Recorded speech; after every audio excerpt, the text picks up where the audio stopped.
Okay, everyone, welcome back. Oh, sorry, Magda. Okay, everyone, welcome back. I hope you had a nice dinner. We're moving on to local applications, and we've been joined at the. Sorry. Convener, just before you do, I undertook just before we adjourn for lunch to come back with final clarification of the reasons for refusal of that last major application once I had an opportunity to confer both with Bailey McLaren and Councillor Ian James. I was able to speak to Bailey McLaren. I admit I forgot Councillor James was joining us virtually. I have messaged him, but in fairness to him, only about 12 seconds ago. However, my recommendation is that having listened to the debate and the views expressed by Councillor James and Bailey McLaren, which seem to be shared by the rest of the committee this morning, was that the fourth reason for refusal be amended slightly in relation to the final reason.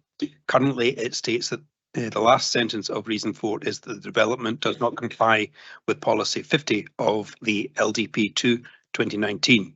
My suggestion is that to bring in a reference to NPF 4, that sentence is expanded slightly so that it now reads the development does not comply with NPF 4 policy 5 or policy 50 of LDP2 2019.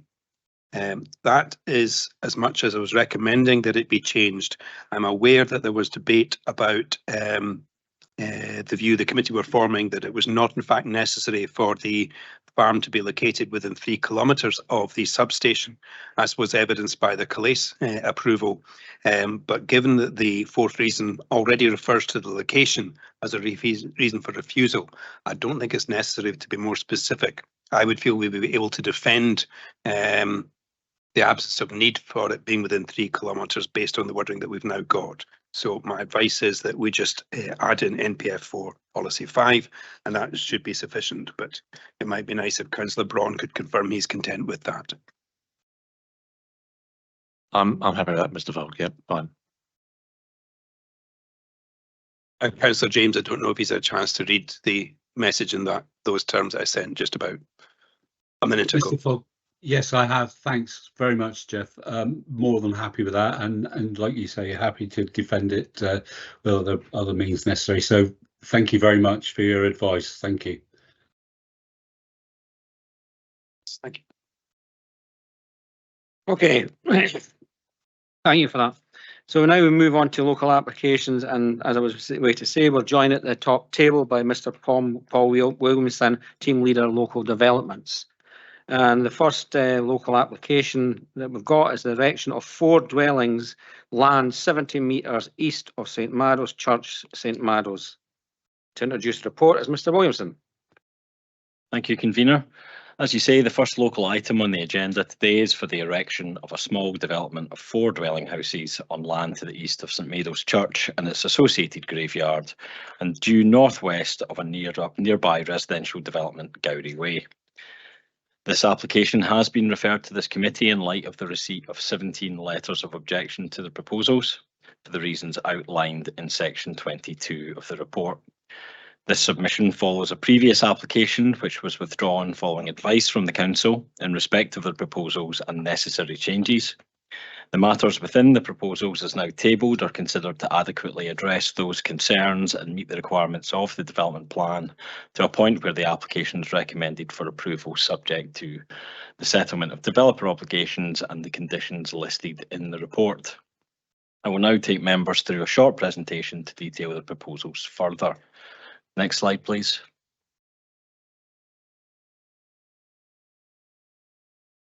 The first aerial extract shows the location of the site within St Mado's, located between the church to the west and Gowrie Way, a residential development located beyond the private access track, which leads to the main road through the settlement leading to Errol Road. To the north are fields out with the settlement boundary, with the Perth to Dundee Railway and A90 further beyond. Next slide, please. Next, we see the proposed site plan. This illustrates the positioning of the 4 dwellings, with 3 being 4-bed and 1 being 5-bed, with the northmost 3 accessed via a shared driveway. The remaining dwelling would have direct access from the private access road. A suds pond would be located towards the northern boundary, and the copper beach within the graveyard would not be affected by the proposals. The plan shows the retention of the existing stone wall to the graveyard and the wider development being supplemented with new planting. Next slide, please. Here we see elevations of one of the house types proposed. As outlined in section 2 of the report, the dwellings, which are over 2 floors of accommodation, share the same design principles of a contemporary dwelling with traditional features included. External finishes include a mix of slate, timber larch cladding, stone and smooth render. And I will now share a few photographs from a recent site visit. Next slide, please. This first panoramic photo is taken from the existing private access, looking back towards St Maido's Church and its graveyard. This also shows the undulating levels within the site, which rise slightly towards the west, where the mature beech hedge runs along part of the shared boundary. Next image, please. Next, we see the view back from the northeast corner of the graveyard back across the site towards Gowrie Way. This also gives an indication of the slight levels difference from the graveyard down into the application site. As part of the intended conditions, there is scope for supplementary planting along this boundary. Next image, please. Lastly, we see the access road looking north. This serves a number of other existing residential properties. The western edge of Gowrie Way is visible to the right-hand side, although is accessed separately. Next slide, please. Thank you, Convener. That now concludes my presentation. Thank you, Mr. Williamson. I'll now hand over to the Vice Convener for the deputation procedures. Thank you. Thank you, Convener. Could I call on Ms. Watson?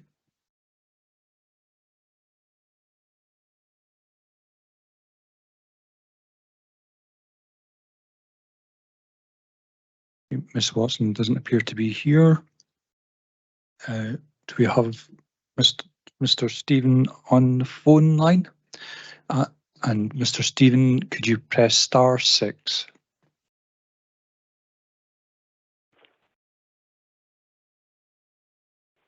Hello, can you hear me? Loud and clear, Mr. Stephen. Thank you very much. You have 5 minutes to make your deputation. I'll give you a prompt after 4 minutes, and whenever you're ready, please start. Thank you very much. My objection to the proposed development is solely on the proximity of the development to the graveyard, and our local graveyard in St Maido's Church. Two aspects of this. First of all, the impact on privacy and tranquility within the graveyard. And I should note here that I have personal interest, obviously, because a lot of my friends and relatives are interred in the churchyard.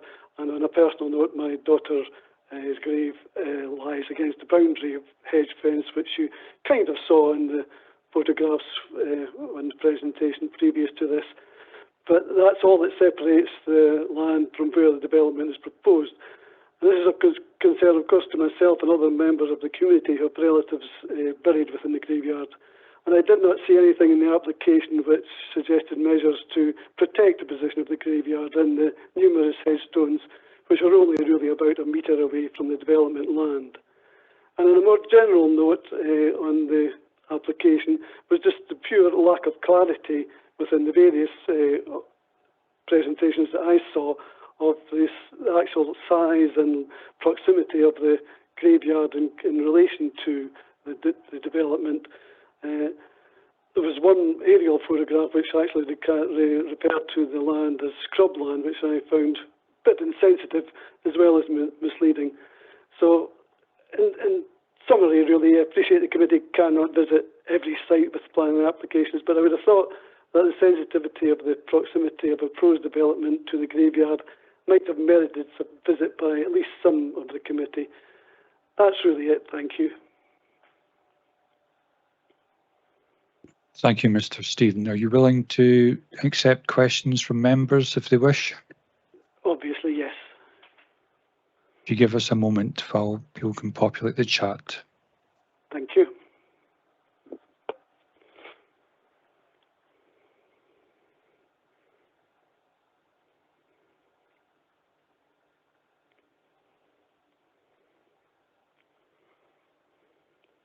Councillor Braun. Yeah, thanks, Vice Convener. I hope you can hear me all right, Mr. Stephen. It was just a quick I- query. The wall itself that divides the land and the graveyard. That's quite a low level wall. Is that correct? Is that level all the way along? That's the level at the site nearest the old church, which the old church obviously is not in use, but the wall itself runs from effectively the end of a hedge to the old church, and the next to that is a hedge which runs alongside my daughter's grave and the others' graves to what is now the new manse. So it's a bit misleading in terms of that photograph. That wall doesn't extend the whole way along. What's behind the hedge is a smaller wall with some iron railings affixed to it, which I take it marks the boundary, if you like. Okay, fine. Thank you. Mr. Steve, there's no further questions, so you're free to go.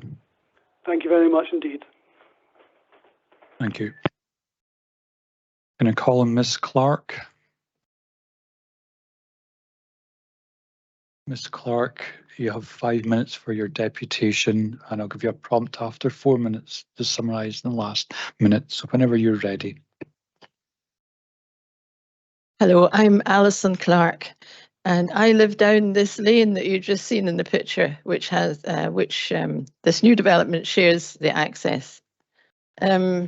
I would like to bring to the attention of the committee my concerns over safety on this single track lane, which will provide access to the proposed new development of 12 dwellings. I live at the foot of the lane of the proposed application, and there seems to have been little reported on this access lane. The lane is owned by the Church of Scotland, but maintained by the present 6 householders who currently use the lane for access to their homes. And at the moment, 10 or more vehicles currently use the lane. The lane is single track. It has no pavement and no lighting. The lane curves at the top as it meets the main road through the village. On entering the lane from the main road, visibility is reduced because there's a slight curve. And when a vehicle is coming up the lane at the same time, one car must reverse. Usually the upper car reverses onto the main road. Also, that's also where pedestrians often cross that little opening.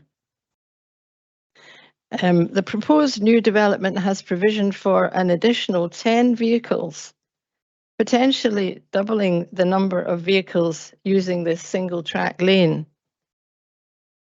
The number of pedestrians using the lane will also multiply significantly, and they will undoubtedly be at risk with increased traffic.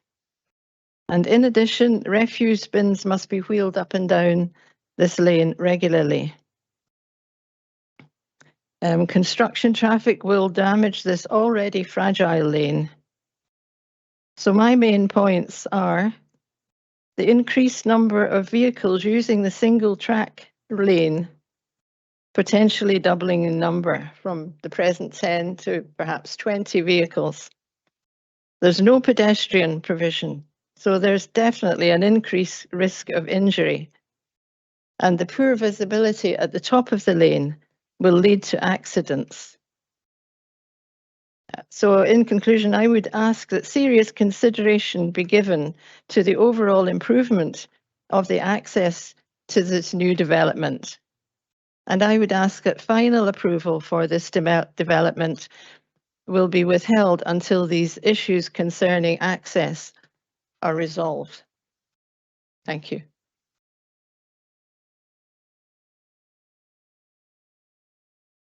Thank you. Are you willing to accept questions from members? I'll give it a moment. Councillor Illingworth. Thank you, Vice Convener. What sort of improvements would make the road suitable for you?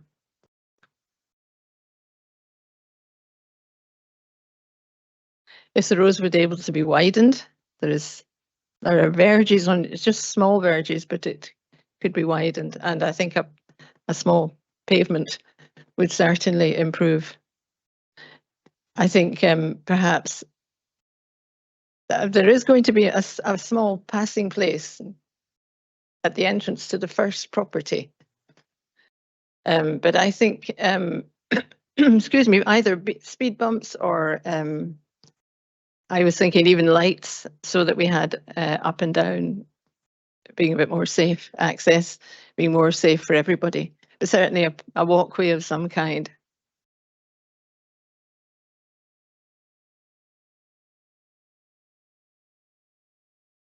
Bailey Williamson. Thank you, convener. My question is did I hear you say that there was already a pre-existing problem with cars having to reverse up and down the track in order to get past each other? Is that correct?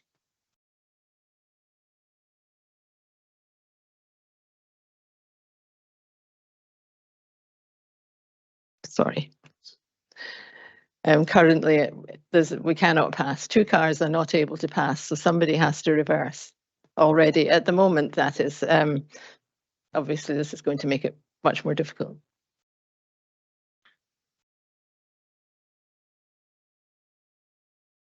So with the provision of additional passing place, that would probably ease that problem, would it, for everybody, not just the new houses?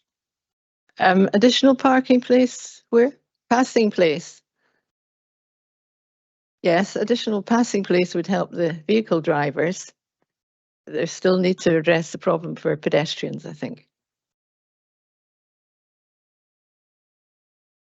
Councillor Allen.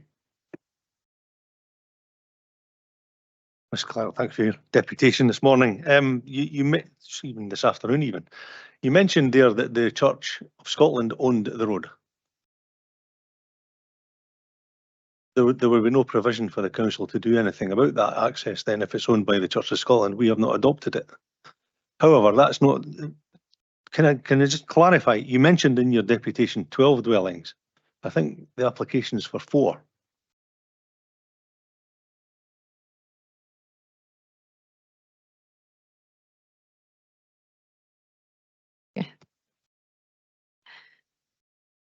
Yes, the application is for 4 dwellings. Yes, did I say 12?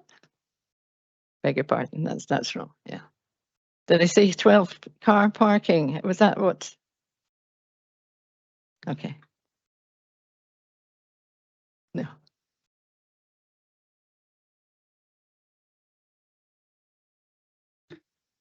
Ms. Clark, there's no further questions. You're free to go. Thank you.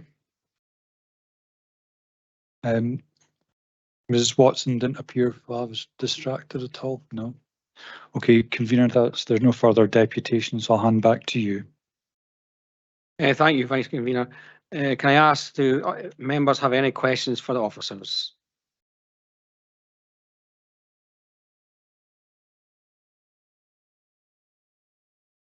Councillor Braun. Thanks, Convener. Mr. Williamson, just do we know what the boundary line is going to be? Is it going to be fences there, or is it going to be? Are we leaving it just for planting at the back of the houses, which abut the graveyard? Thank you, Councillor Braun. Yeah, it's certainly on the site layout plan. The existing boundary wall and hedge, etc., form part of the church boundary. Obviously, the red line boundary goes up to that, but they are not going to be affected by the proposals at all. We can certainly, through the conditions on the report, look at any supplementary provision for landscaping. And I'm just double checking here. And yeah, we could certainly, it's got condition 7 prior to the commencement, details of the proposed landscaping and planting scheme. That can obviously be expanded as well to include hard landscaping and potential fencing to be submitted to and agreed. So we could amend that for that purpose. Convener, can I have just follow up on that? Go ahead. I'm not sure, Mr. Williamson, if you've ever seen it. I think all the members have seen it. Quite a moving deputation in writing from a lady talking about visiting her daughter's grave, etc., etc. Don't want to go into it too deeply. It's obviously quite moving.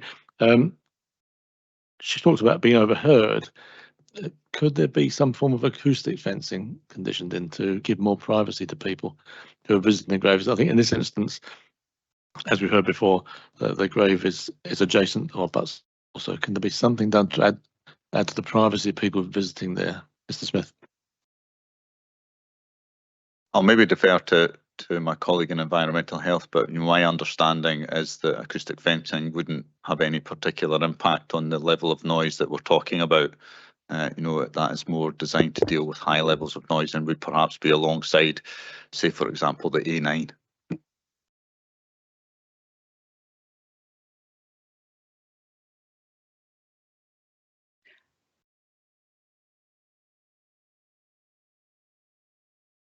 Do you see what I'm saying? I don't think an acoustic fence would have any particular impact. I understand what you're saying. I'm just thinking this lady who obviously talks to her daughter in the grave as a quite moving thing involved, but she wants a bit more privacy. I'm just wondering, is there another way of giving her some more privacy to limit her sound carrying? I think it's not the other way around. Her voice carrying. Yeah, I think noise at that level would not breach any regulations and wouldn't be impacted by any acoustic type fence. But I think, as Mr. Williamson said, there is a condition that requires landscaping schemes to be submitted. I think if we're looking at the plan on the screen there as well, there is indications of landscaping along boundaries, etc., and perhaps we could extend that along the second two properties as well. But our view is that the situation is adequate as it is, but we can certainly take into account those concerns. But there is also a change in levels between the graveyard and those properties, and how much impact a regularly sized boundary would have is maybe up to question as well. Bailey Williamson. Yeah, thank you, convener. It's in one of your pictures, Paul, you showed looking back across the field, it looked like what was an existing drainage ditch, and clearly it's in the drainage plans that's going to be backfilled in. Is that going to be actually connected onto something, or is it just going to be backfilled in, or will there be some form of additional drainage put into to cope with that existing drainage ditch? Thank you, Bailey Williamson. Obviously, as part of any site development like this, where new dwellings are going in, there's the requirement to ensure that adequate drainage is provided, both in terms of foul and surface water drainage. And obviously, in this instance, the intention of the applicant is to try and connect into the existing Scottish water, surface water drain that runs just to the west of the site, or northwest of the site. So yes, there would be comprehensive drainage upgrades as part of the proposals.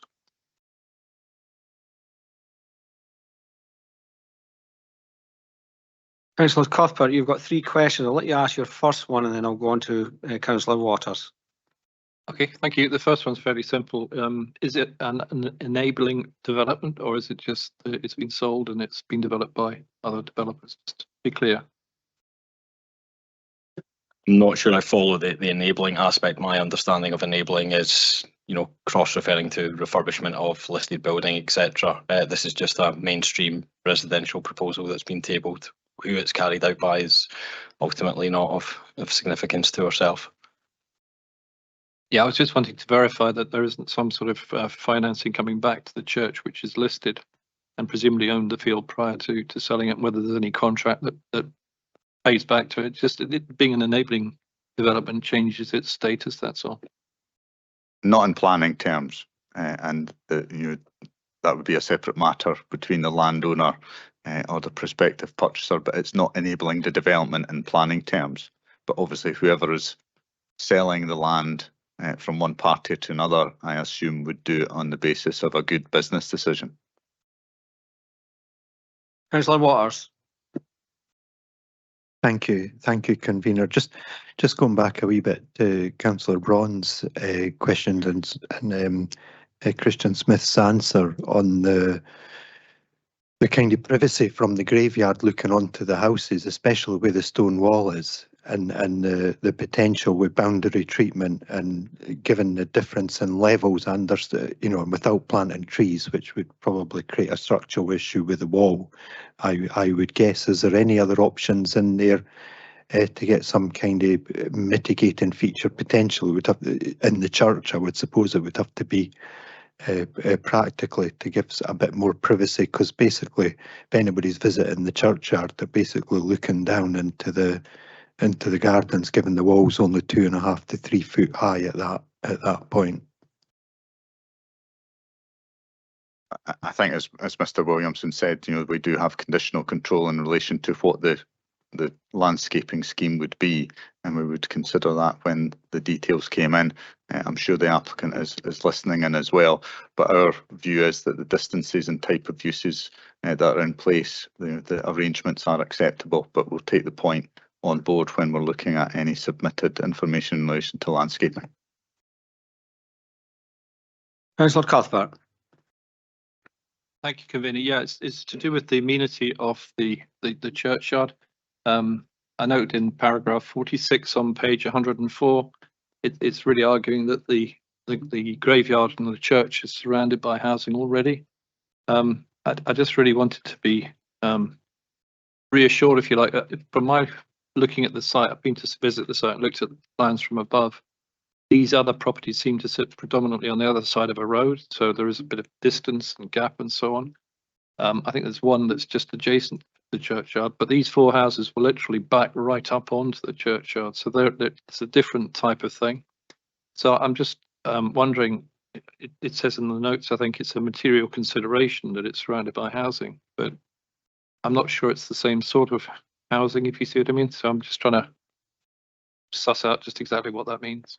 Yeah, I think I understand where you're coming from in relation to that, and I think our view is maybe reiterating part of what I said before, that the separation distances, yes, the boundaries adjoin that wall. However, the properties, the houses themselves, are set back. The other properties surrounding are a variety of distances and separations and things, some which abut the road and then immediately across the road, which is a distance lesser than the depth of the rear garden. So there's a mixture of arrangements. There's already overlooking from the road other properties and etc. etc. But yes, the situation is slightly different in each and every case. But our view is that the separation distance and the arrangements that are there are acceptable for this sort of development. Okay, the final question. My principal concern here is that this appears to be an operating churchyard with new layers being put into it. And I'm just trying to envisage what that means in terms of if I got somebody buried there and someone's having a barbecue over the wall and I'm smelling the smell of cooked meat and stuff like that, and how that's going to impact my experience in terms of the graveyard. I'm not so concerned about the church, but the graveyard to me seems it's going to have quite a significant impact, I think, and I'm uncomfortable that we're not taking that into consideration. Thank you very much for that. Obviously, yes, there's a sensitivity between obviously the use of a graveyard and those obviously attending and respecting their loved ones dearly departed. Clearly, what we have in this instance is a proposal that's come forward for a site within the settlement boundary. It isn't uncommon, as has been referred to by Christian, that development will be directly adjacent and abutting to graveyards. It's commonplace throughout Perthshire and the nation as a whole. Obviously, there'd be an expectancy of anybody moving into the development would be conscious of the neighbouring use in that, and obviously the use of garden ground space, etc. Might not necessarily conflict with the times of burials, etc. But they may well take it into account. But ultimately, we can't control that through planning conditions. Okay. Any more questions? Councillor Braun. Yes, just changing the subject. Question about the track that we heard that is very narrow. Is there anything we can do? I know Councillor Owen mentioned this church is not alone. So, are we at pretty much a block? We can't do anything to help there at all, or can we insist on passing places? Thank you, Councillor Braun. There is indeed a passing place proposed as part of the proposals, which is just outside or just beyond the driveway for the first plot. But I'm happy for Lachlan to step in and answer any other aspect in respect of roads. Thank you for the inquiry there. In terms of the passing places or the passing place that is proposed, that's within the red line boundary of the site. Out with that, the boundary for the access to the site was very much between fence and fence post. So I don't really feel that there's much more that the applicant could do at the site currently. Thank you. Thank you. Any further questions? No, nothing coming in. Can I ask for a motion?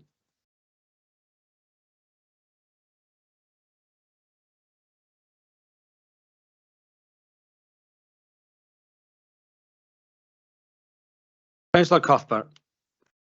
Seeing as no one else is coming forward, I'm actually very uncomfortable about this one. I think I want to put forward a motion to refuse on the basis that putting houses with gardens immediately adjacent to an active graveyard, which has still got layers being put into it, is really going to impinge on the users of that graveyard's enjoyment and their amenity.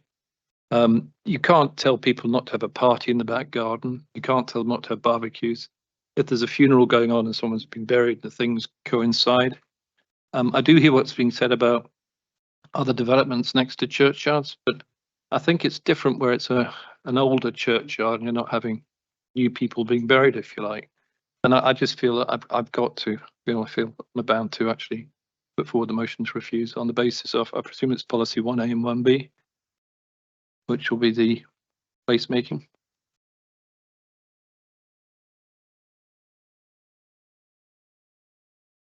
Councillor James, you second the motion?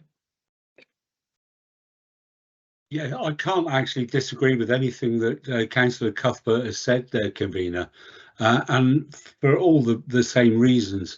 I mean, it is, the graveyard is in use, and they're actually, the graves are extending down towards the housing. So, you know, the problem as I see it appears to be, you know, that it will be exacerbated, and I wouldn't like to put people in, you know, death or grieving is bad at any time, but when you're being constantly overlooked and you know, you have no privacy, I really feel for them. I also have issues with the access. While I get that they put a passing place in, it's past the entrance of the first property, yes, but there's still 3 properties past that, and there's nothing at the bottom end of that lane. You know, so if traffic's coming in, and the chances are with a passing place where it is by the gateway to a property, I can see that ending up as a parking place for deliveries and what have you. So it'll be ineffective. I really have issues with the access. So I'm more than happy to second Councillor Cuthbert's proposal to reject this application. Thank you. Do we have any amendment?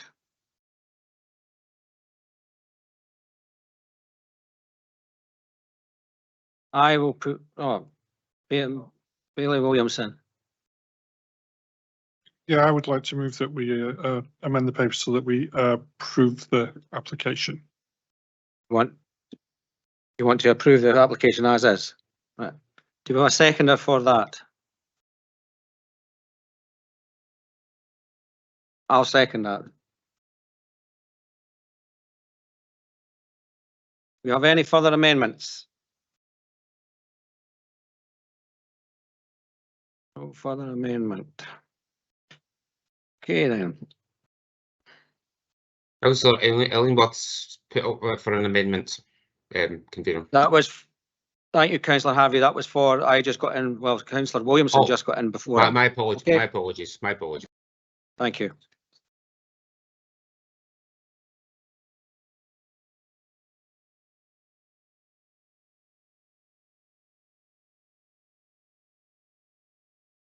Can I ask members for any comment on the report? Councillor Illingworth. Thank you. All the councillors received a very moving email in the last week from the parent of a little girl who died, and I think everybody has been very moved by that email. As the parent of a child who also died very, very young, I may have some knowledge of what that parent is going through. But what I know for certain, and I'm sure I can speak for the rest of the committee and all the staff present, is that everybody will be sharing their thoughts and their prayers with that with the mother of the child. Thank you. Thank you, Councillor Williams, for that.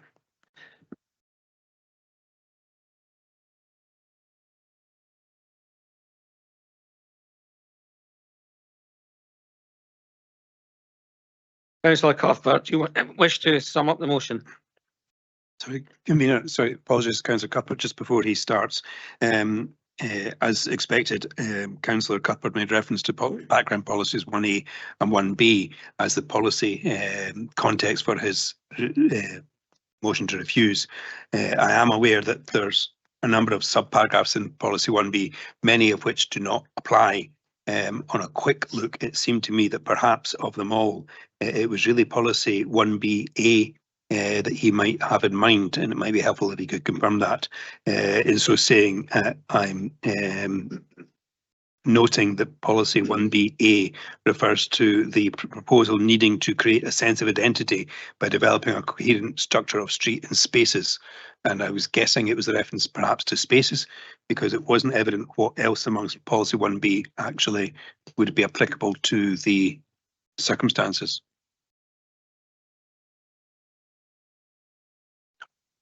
Yeah, clearly I haven't worked out exactly which one in advance of this meeting. So I think 1BB might be also relevant in terms of its respecting the site topography and any surrounding important landmarks. And what I'm really talking about is this is the impact on the churchyard, the graveyard. I'd wondered about that. Maybe 1B, A and B might be, because it seems quite evident that none of the rest do, and they could perhaps helpfully be discounted.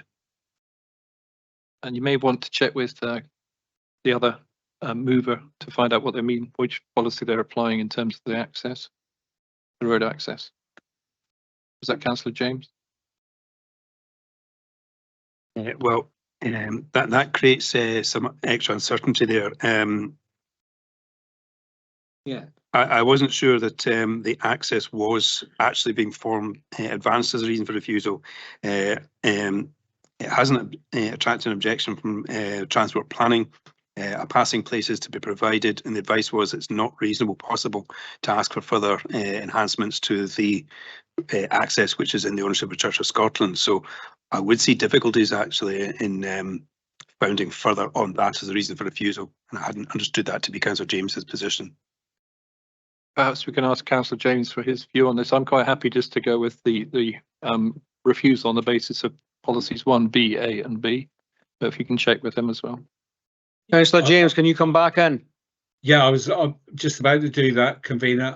I totally get where Mr. Falk's coming from, and my point is that just because we can't, roads have said that it's okay because they put a passing place in, doesn't necessarily mean it's right. If the road is unsuitable in the first place, yeah, okay, I get that, but access for another 3 houses, I think, is awful.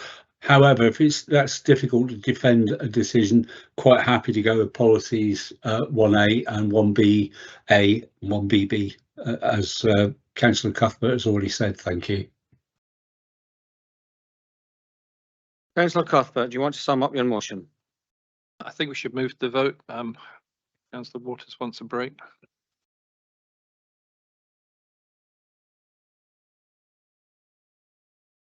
Bailey Williamson, you want to sum up? Okay, I'll pass to the legal advisor and he will outline the motion and the amendment. Thank you, Convener. The motion is by Councillor Cuthbert, seconded by Councillor James, which is to refuse the application on the basis that the proposal is an inappropriate development and contrary to local development plan, background policies 1A and 1B, subparagraphs A and B. The amendment is by Bailey Williamson, which is to approve the application in accordance with the recommendations of the report of handling, and that amendment is seconded by yourself. So I'll pass over to Ms Gill to take the roll call vote. Thank you. Members, for your information, Councillor Leishman advised he lost connection, so will not be voting on this item. When I call your name, please let me know if you're voting for the motion or the amendment. Councillor Allen. Motion. Councillor Braun. Motion. Councillor Cuthbert. Motion. Councillor Harvey. Motion. Councillor Illingworth. Amendment. Councillor James. Motion. Councillor Massey. Amendment. Bailey McLaren. Amendment. Councillor Stewart. Amendment. Councillor Waters. Motion. And Bailey Williamson. Amendment. We have 5 votes for the motion and 5 for the amendment. Convener, you have the casting vote. Thank you. Therefore, the amendment will carry.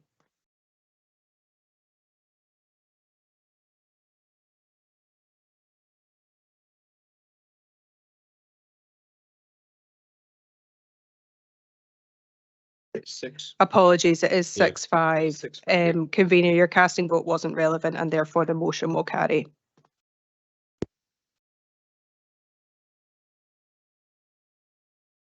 Apologise for making that error mistake.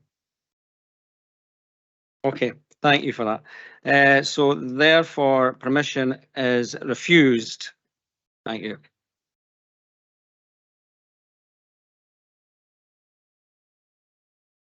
Okay, Councillor Waters, you've asked for a quick comfort break. 5 minutes. Thank you.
Move on to the next item, which is the erection of 5 holiday accommodation units at land at Old Hotel Gardens, Kinlochrannoch.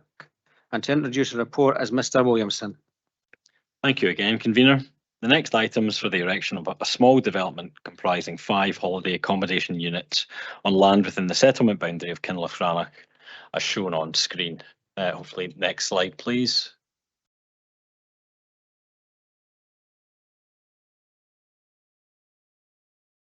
We'll just carry on until the aerial photo comes up.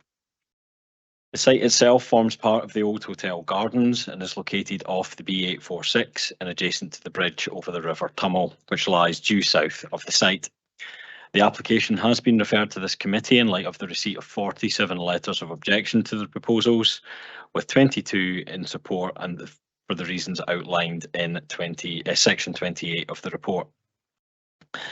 This submission follows a previous application which was withdrawn following advice from the Council in respect of the proposals and necessary changes. The revised submission is now considered to meet the requirements of the development plan and is therefore supported by this service. I will now take members through a short presentation to deal with the proposals further. Next slide, please. Next, we see the proposed site plan. This shows the existing site access from the B846, which then runs at the rear of 5 and 7 the avenue before terminating at a car park of 10 spaces, serving the development of 5 3-bedroomed accommodation units. The plan shows the retention of the majority of the quality trees to the east and south, while a number of non-native specimen would be removed to the western boundary. Proposals also show the potential to connect into the existing path networks to the south. Next slide, please.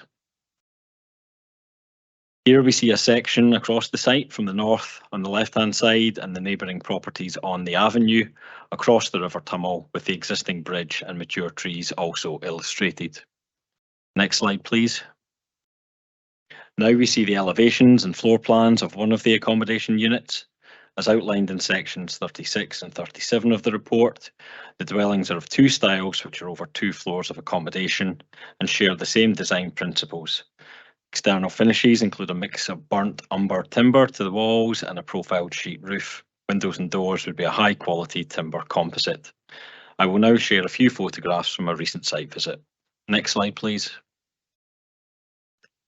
These first photos show the point of access from the avenue or B846 and also the view from within the site back to the road. Next image, please. Next, we see the view from within the site towards the bridge over the Tummel, as well as the view to the rear of number 5, the avenue. Next slide, please. Lastly, we see the view into the site from the northern end of the bridge. This shows the mature trees to be retained in the foreground, and it also gives an impression of how the site is contained within a mature landscape setting. And at the bottom, the existing path network, which could be connected into. Next slide, please. Thank you, convener. That now concludes my presentation. Thank you, Mr. Williamson. I'll now pass over to the Vice Convener for the deputations process. Thank you. Thank you, convener. Can I call on Dr. Buchan, and if you could *6 your phone and join the meeting.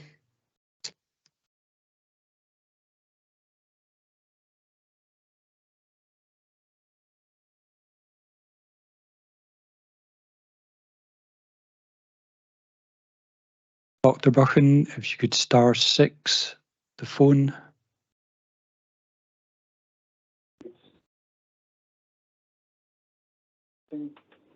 Can you hear me now?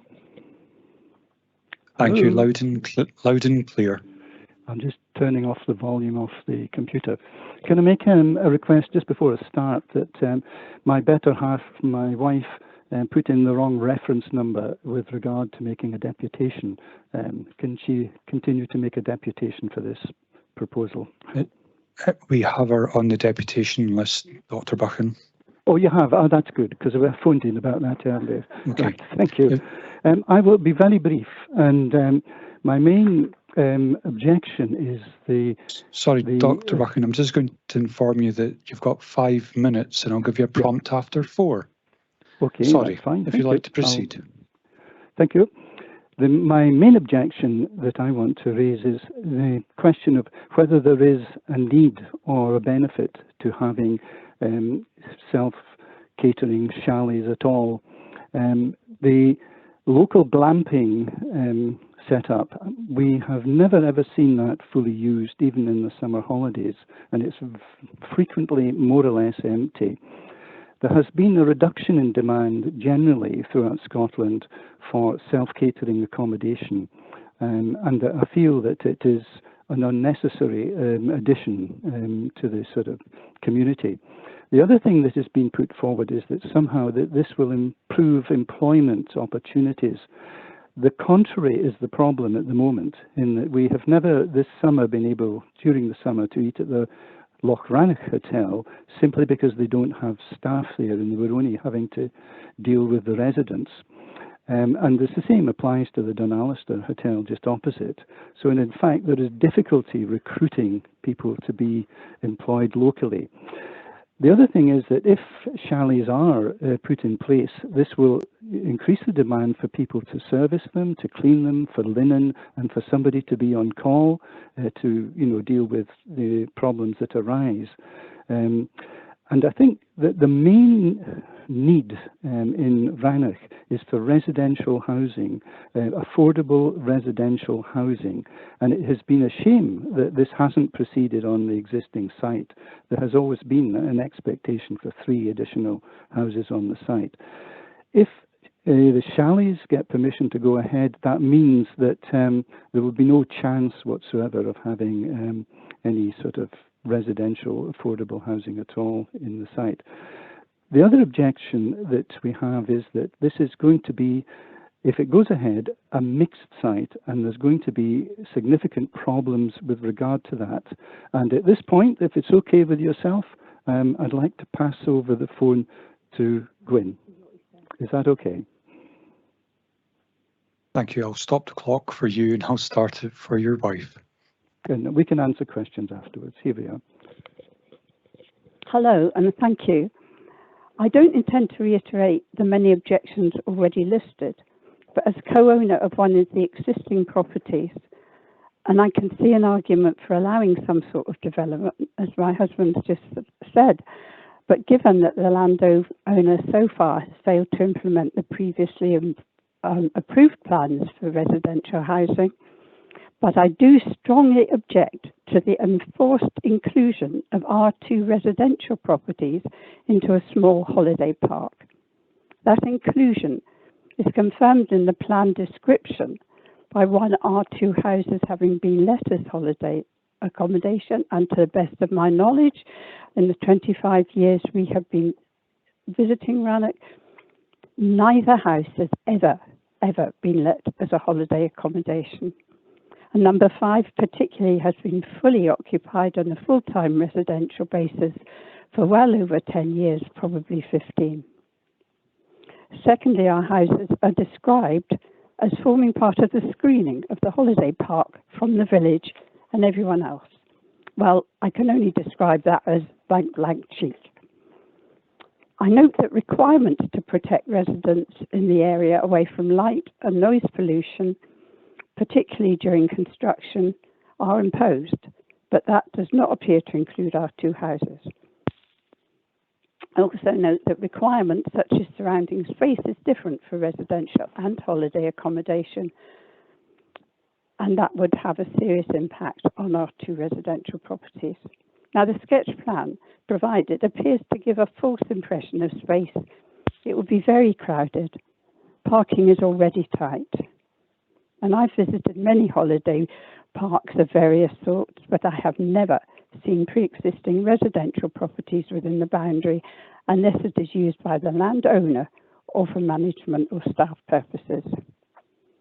My point is that residential and holiday accommodation have different needs and different responsibilities and should not be mixed.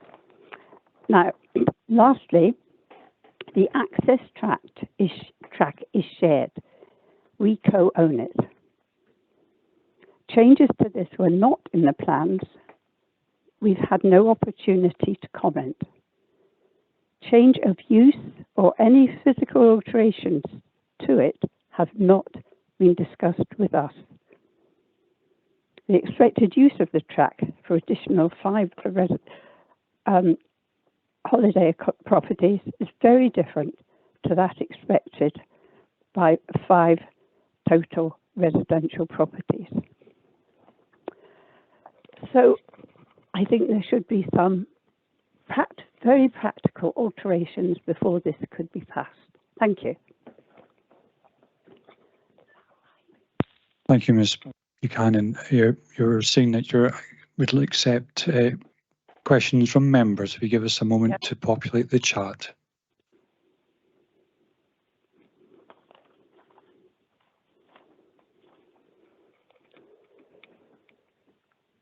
Councillor Harvey.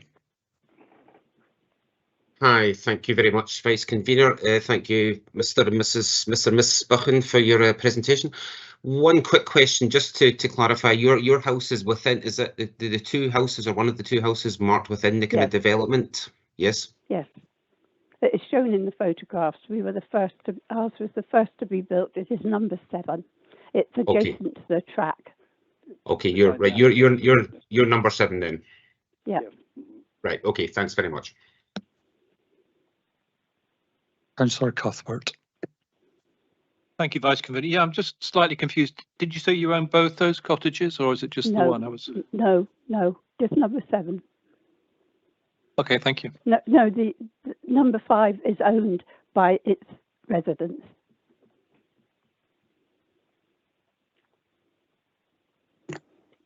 Dr. Buchan and Ms. Buchan, there's no further questions. You're free to go. Thank you. Thank you. Thank you.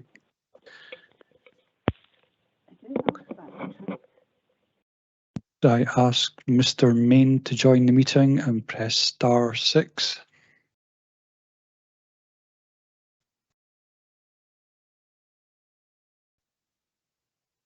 Hello, can you hear me? Loud and clear, Mr. Main. You've got 5 minutes for your deputation. I'll give you a prompt after 4 minutes. So in your own time, I'll start the clock. Thank you. Thank you, Vice Convener, for the opportunity to address the Planning Committee today. My name is Craig Main. I'm from Yeoman McAllister Architects. We're the architects and agents for the application that you've got in front of you today. We weren't going to speak at the committee as the application is recommended for approval, but thought it might be useful to have the opportunity to answer any questions that you may have. However, in addition to the planner's report, I thought it would be beneficial to draw your attention and to reinforce some of the positives of the proposed development. I'm aware we're short of time, so I'll keep it brief. The many positives in summary would be the site is brownfield. It was formerly a car park associated with a nearby hotel. It's within the settlement boundary and currently derelict. The holiday lodges are an appropriate use for the site, and the applicant is confident that he can make them work within that location. It's an appropriate use for within the local development plan for the site. It's a good design. It's high quality. It incorporates high quality materials. It's not a caravan park. It's not 2 lodges put together like you would see in some locations. These are high quality lodges designed and fit for purpose. It benefits from previous live consent, as the objectors have mentioned, and as the planning report mentioned. The previous live consent comprised 7,500 square feet of floor area. The proposed development comprises a lot less than that, at 6,200 square feet of floor area. So this is not overdevelopment. It provides improved connections to the Riverside Path. It creates opportunities for tourism, and there are no objections from the statutory consultees, not one. I would therefore respectfully ask that you support the proposals and approve this application. Thank you. Thank you, Mr. Main. Are you willing to accept questions from members if they wish? Of course. Give us a moment.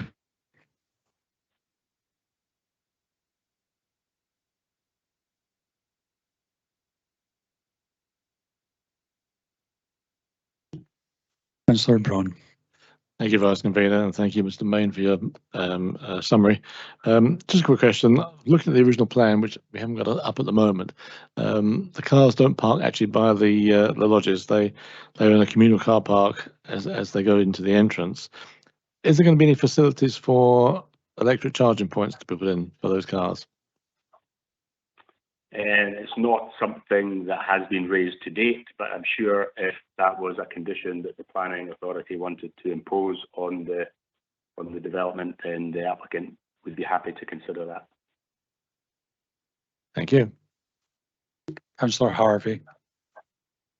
Thank you, Vice Convener. Thank you, Mr. Main, for your presentation. Just a quick question. I assume you heard some of the comments related to the objectors made before your presentation, in particular with their house being basically as part of the screening of your site from the road. Would you like to make any comment upon that at all?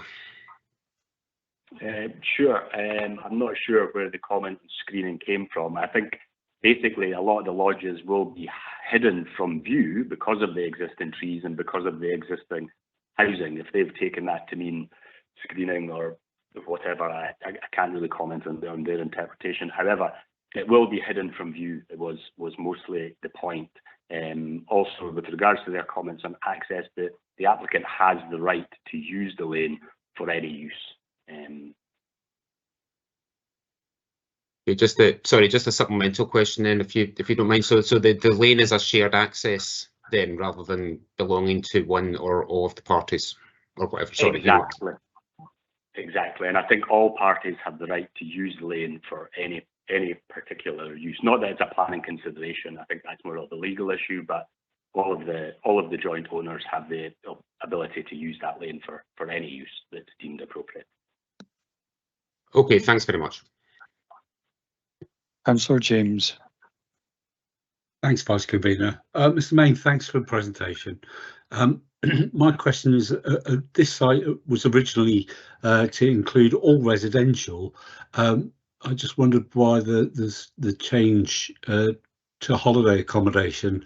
I mean, we're guilty of our own success, really, and I see a lot of villages bound by being empty in the winter when everybody's gone home. And just as far as communities go, it weakens them, should I say.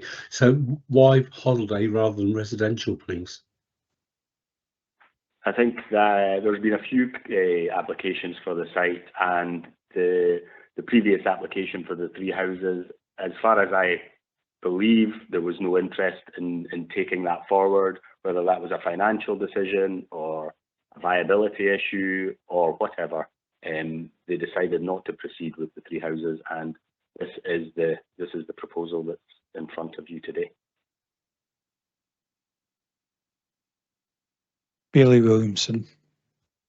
Yeah, thank you very much. I noticed from the map and the shed line going up, there's an archery just at the top of the lane.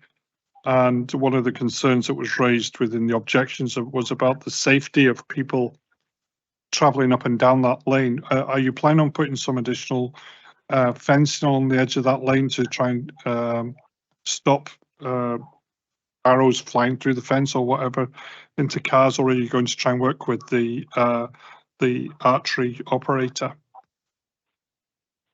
Good question. I think you can only do so much as part of a planning application. I think it is a shared lane. I think any works that need to be done to that shared lane would need to be agreed with the current owners of the house and the objectors that we've spoken about. It's obviously a lane that's used at the moment and it hasn't been an issue, but I think they'd be prepared to consider again anything that you would suggest that would make it safer for access. I don't think it's a significant problem. I'm not sure how often the archery place is used or operational, so I can't really make any more comment on that. Mr. Main, there appears to be no further questions. You're free to go. Thank you very much. Thank you.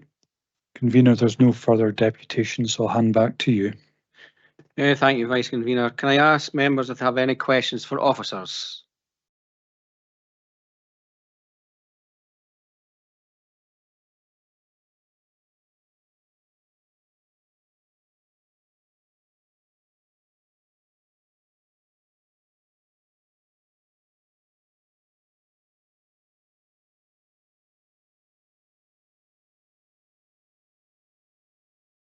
thinking people calling out my name there. It's about the shared lane and the archery. Have officers taken into consideration amongst the conditions about how to mitigate against the archery, which is a neighbour?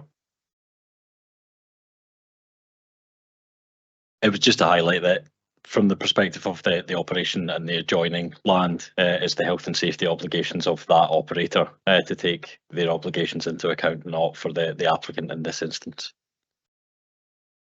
Let me just add to that. Obviously, if you've been out to the site, there are already mitigations and things in place. And in addition, the road is not changing in terms of its positioning or anything like that.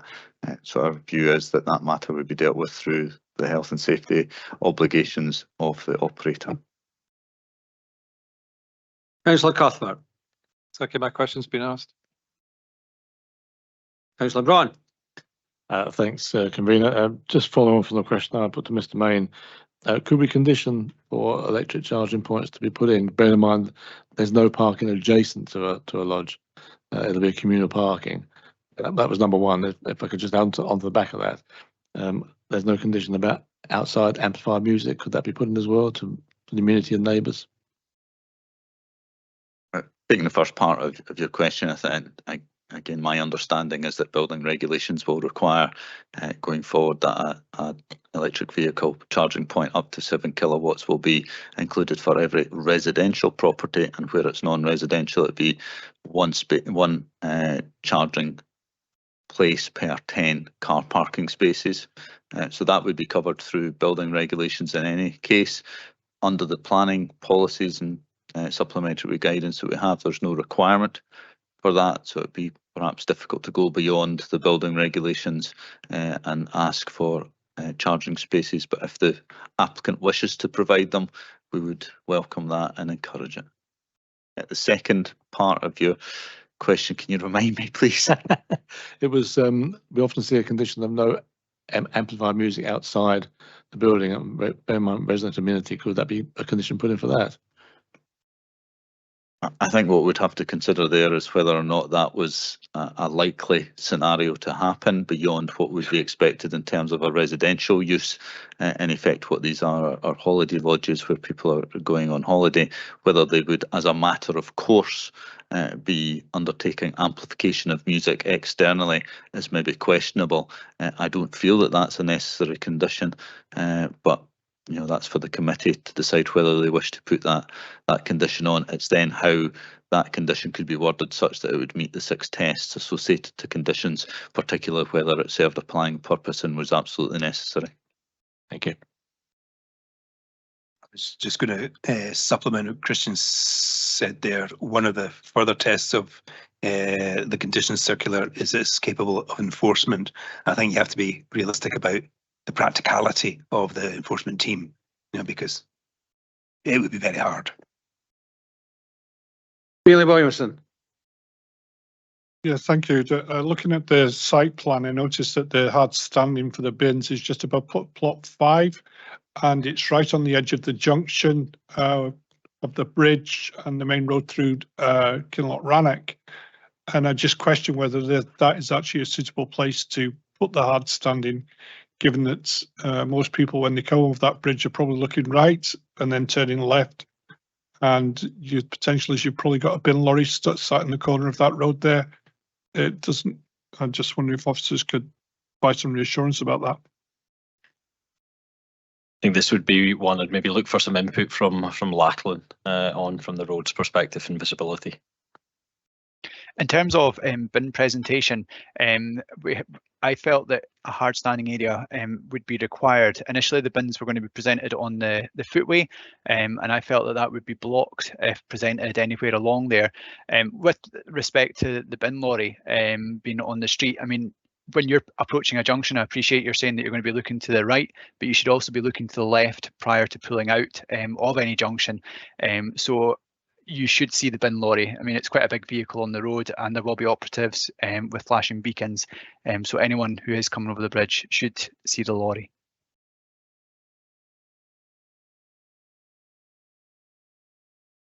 Okay, thank you. Are there any more questions? No more questions. Can I ask for a motion?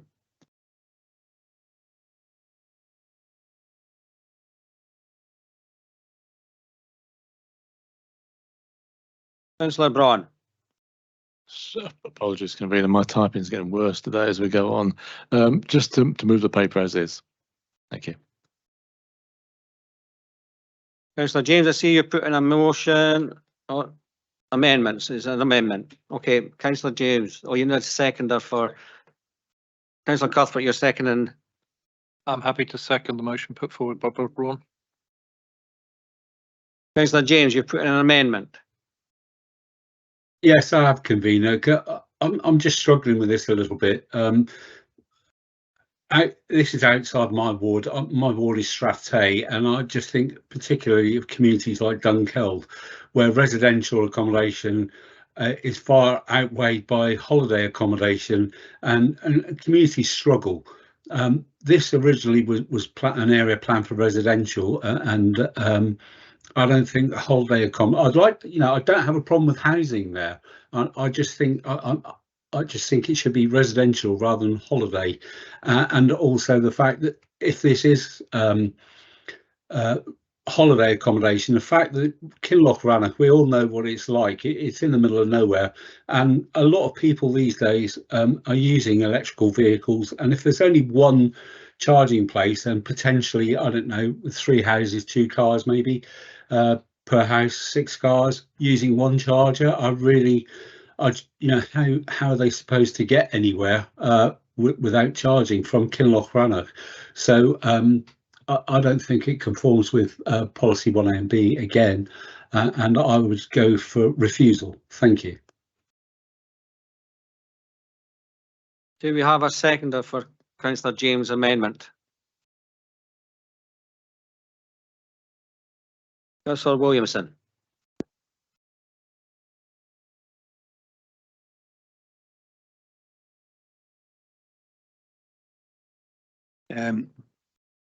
So James, if I could just come back, you're moving refusal because you opposed to this coming forward as a holiday accommodation as opposed to permanent residential use, which is fine.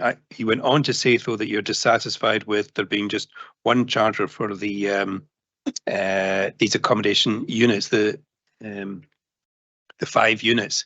However, I think you have to bear in mind that as proposed, it would comply with the building standards, and I think you would struggle to refuse it for a reason that was seeking EV provision that went further than the standards require.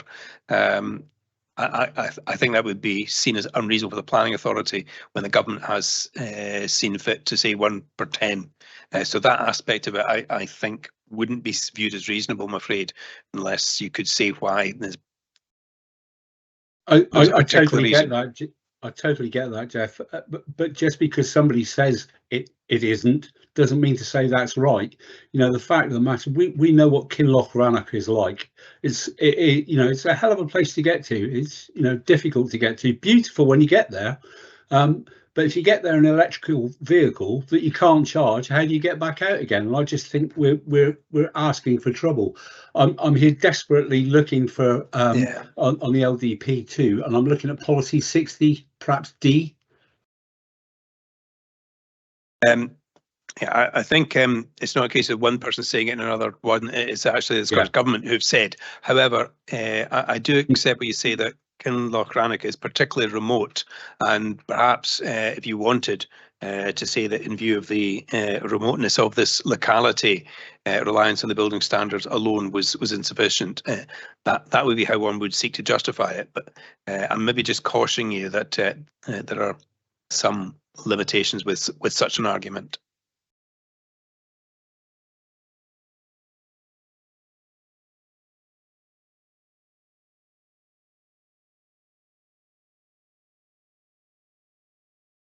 Yeah, I take your point, Jeff. I'm sorry, I'm looking at the LDP2 in front of me here.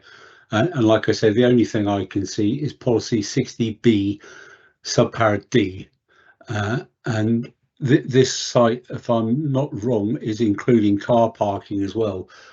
which if you look on the bottom of policy 60B, car parking development proposals should not exceed maximum on-site parking, but include disabled parking to encourage and promote a shift to the more sustainable modes of travel, with walking, cycling and public transport. You know, but sustainable, I'm taking it this day and age, it includes electrical vehicles.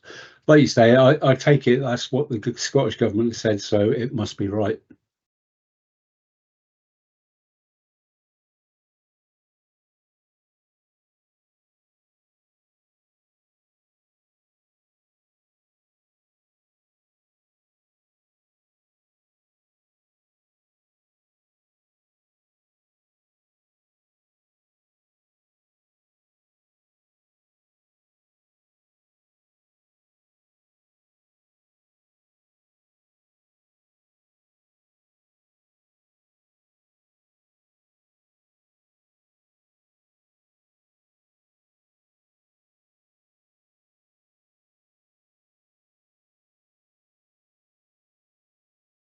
Yeah, Councillor James, I'm just looking again at policy 60B. The paragraph that you wrote, you referred to in relation to car parking, that's cautioning against exceeding the maximum on-site parking standards. And there isn't a question here of the maximum on-site standards being exceeded. So I don't think that actually does apply here. Because yeah, I agree with you, Jeff. Sorry, my fault. I was just looking quickly to try and find something. Sorry. Yeah. I am also being reminded that there are additional EV charging points in Kinlochrannon Village out with this site as well. So there wouldn't be a complete reliance on this alone. Thank you.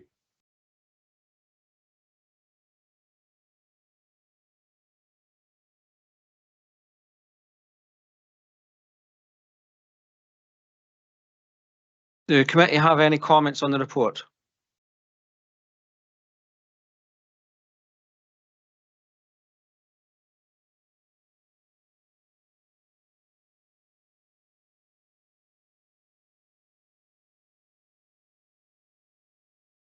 You can't comment, Bailey Wilson.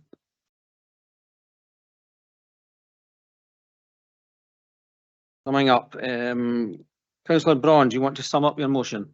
In the interest of time, Convener, no, I'm happy with what I've said so far. And Councillor James, do you want to sum up the amendment? I don't think so, Convener. I think I've said all I'd like to say. Thank you. Thank you for that. I'll now pass over to legal to sum up the motion and amendment.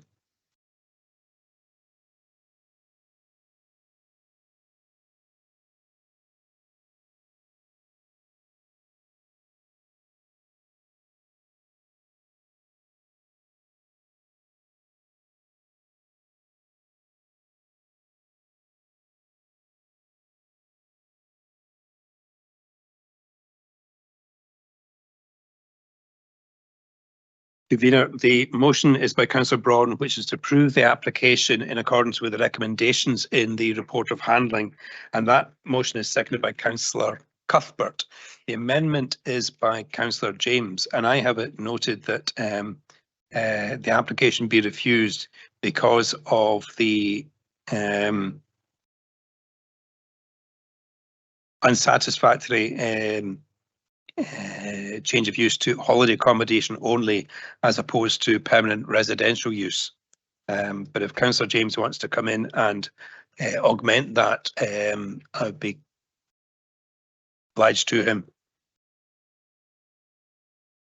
Like I said, Mr. Fogg, I don't have an issue with the housing. It is mainly the fact that I'm just seeing a degradation of our villages, where they're filled with holiday accommodation rather than somewhere for people to live, and especially affordable housing. So I'm guessing policy 1A, the first paragraph of policy 1A is relevant. Policy 1BA, create a sense of identity. It's not really, you know, how can you create a sense of identity by putting something, you know, that's only used temporarily there? And considering the surrounding topography, So I would include 1BB as well. I think that's about it, to be fair. Thank you. In that case, we'll move now to the roll call vote. Thank you, members. When I call your name, please let me know if you're voting for the motion or the amendment. Councillor Allen. Motion. Councillor Braun. Motion. Councillor Cuthbert. Motion. Councillor Harvey. Amendment. Councillor Illingworth. Motion.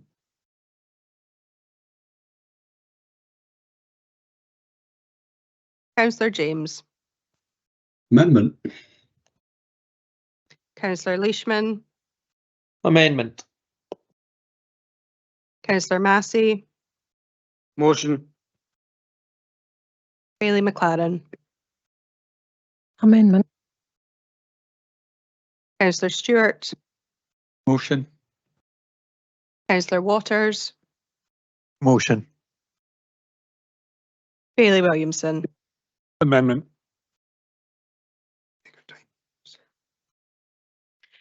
Thank you. I have 7 votes for the motion and 5 for the amendment, and therefore the motion will carry.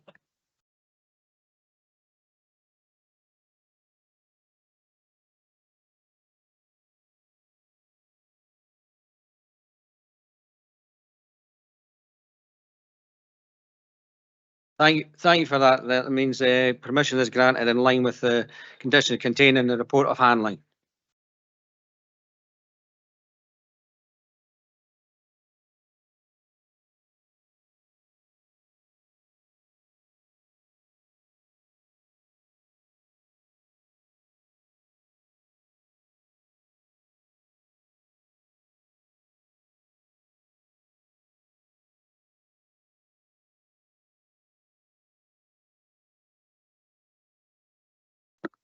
So move on to the next one, which is change of use of vacant land to form EV charging hub and hydrogen refueling station, including provision of amenity kiosk, charging apparatus and associated works land to the west of 5 Broxton Avenue, Perth. And to introduce the report is Mr. Williamson. Thank you. Thank you, convener. The next item relates to a site immediately to the west of the Travelodge Hotel at Broxton Avenue at the southwestern edge of the Perth settlement boundary. Next slide, please. This is illustrated on the aerial extract shown on screen and flags the relationship to the Broxton roundabout A9, M90 and A93 Glasgow Road. The site forms part of the wider site known as E2 for employment uses. In this instance, planning permission is sought for the development comprising an EV charging hub and hydrogen refueling station, together with associated infrastructure. The application has been referred to committee in light of the receipt of 9 letters of objection to the proposals, which largely referred to flood risk and road safety concerns. The development has been recommended for approval, subject to the appropriate settlement of developer obligations towards transport infrastructure and the conditions listed in the report. I'll now take members through a short presentation to detail the proposals further. Next, we see the proposed site plan. This shows the existing site access from Broxton Avenue, with the main area of parking and charging towards the north of the site. A small roundabout would be located centrally and would ultimately serve the remaining land in the control of the applicant to the west, should planning permission be obtained for those sites. The hydrogen refueling aspect is located towards the south of the site between the access road and the hotel. Next slide, please. Now we see the elevations and floor plans of the proposed small-scale kiosk, together with an indication of the canopy structures which would be used within the site. External finishes include timber cladding and muted roofing materials, while the proposals would also be supplemented by landscaping. I'll now share a few photos from a recent site visit. Next slide, please. The first photo shows the view westwards on Broxton Avenue, with the Travelodge Hotel on the right-hand side at a lower level. Next image, please. Next, we see the view northwards from Broxton Avenue, with the rear of the hotel on the right-hand side. The trees on the left form part of the Broxton roundabout. Next image, please. And lastly, we see the view back into the site from the northeastern corner of the Travelodge premise, looking back southwestwards over the site. It's noted that the levels rise up slightly to the M90 with rising topography further beyond. Next slide, please. Thank you, convener. That concludes my presentation. Thank you, Mr. Williamson. Can I ask if the committee have any questions for officers?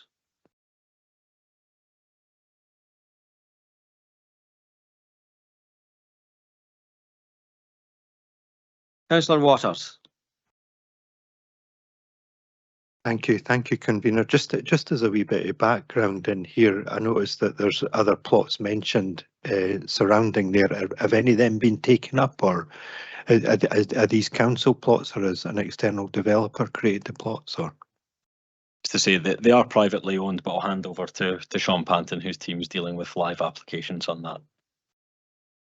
Yes, we currently have pending applications on those sites for a variety of different uses. To the south access, you can see there, it's a mixed-use development comprising of a couple of drive-throughs, and they will be at committee in due course, but we've not made a recommendation on them as of yet. that's helpful, thank you.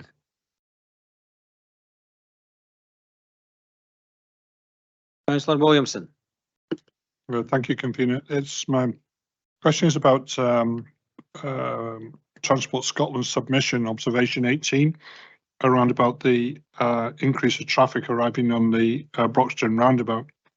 And they said they're anticipating there's nothing more than 5% increase in the traffic on Broxton roundabout.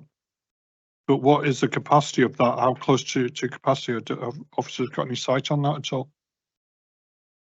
I would hand over to Lachlan in respect of that, but just very briefly, obviously we're reliant upon Transport Scotland and their engineering expertise in that regard, and obviously what we're looking at here is a relatively small scale development in the scheme of things in comparison to the wider capacity of Broxton Avenue, but I'll let Lachlan pick that up. Thank you. Can I just ask quickly, regarding observation 18, is that in the Transport Scotland consultation response that you've picked that up? That's correct, yes. Right, no worries. Really, that would be a comment for Transport Scotland in terms of the capacity that's there. I can't really comment on that at this stage. Generally, it would be for them to provide comment on whether they feel it's at capacity, as it's kind of part of the trunk road network. I'm sorry, I can't really provide much more on that.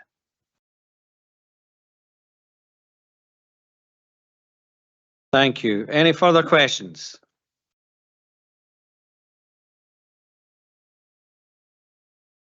No further questions. Councillor Braun, you were quick off the mark there. You put in a motion. Yes, thanks, convener. As a motion just to move the paper as it is. As vehicle power changes from petrol and diesel to electric and ultimately hydrogen, we're going to need these sort of sites for charging vehicles for those people who don't live in houses with adjacent charging facilities. We're also going to need more hydrogen points because, as my thoughts are, that hydrogen will become the fuel of the future and will power cars. It's a much cleaner form of energy, the cleanest we can probably get. The only exhaust coming out, of course, is water or steam. So we're going to need facilities like this. It may not be cars straight away, buses, lorries, maybe the initial source of use of hydrogen, but we do need this sort of facility. And I assume obviously we've got Perth West as well, which will be another facility there. So I'm happy to move this paper as it is, convener. It's very important we get these things off the ground. Councillor James, you're seconding the motion? Absolutely, convener. How convenient was this coming after the Kinloch discussion? Great use of a site. I drove down to Dorset at the weekend, and the amount of cars parked up at charging points in convenient locations like this was incredible. So delighted to see this come forward. Thanks. Thank you. Do we have any amendment? Amendment.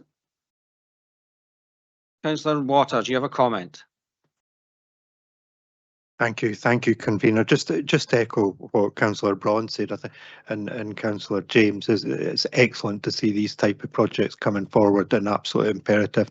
I think this is an absolutely great location for a charging and for the hydrogen refueling. Just one week, slightly different comment. the canopies above the charging points, I think, are brilliant. It would be nice if the developer had a look at potentially putting solar panels on these and potentially generating the electric themselves to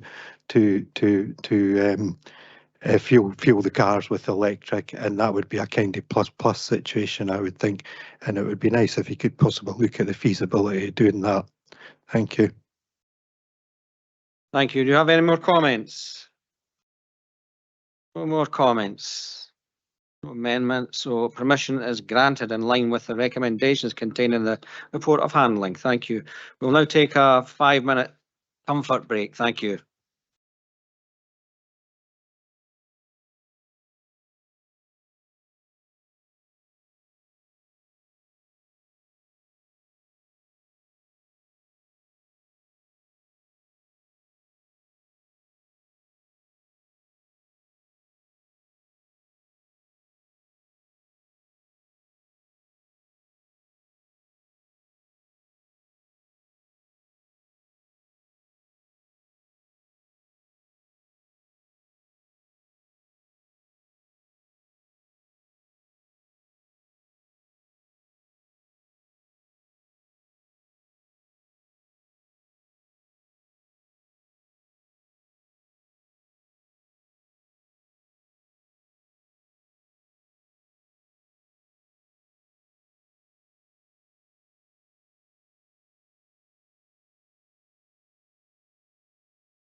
Okay, folks, let's go on with the next application.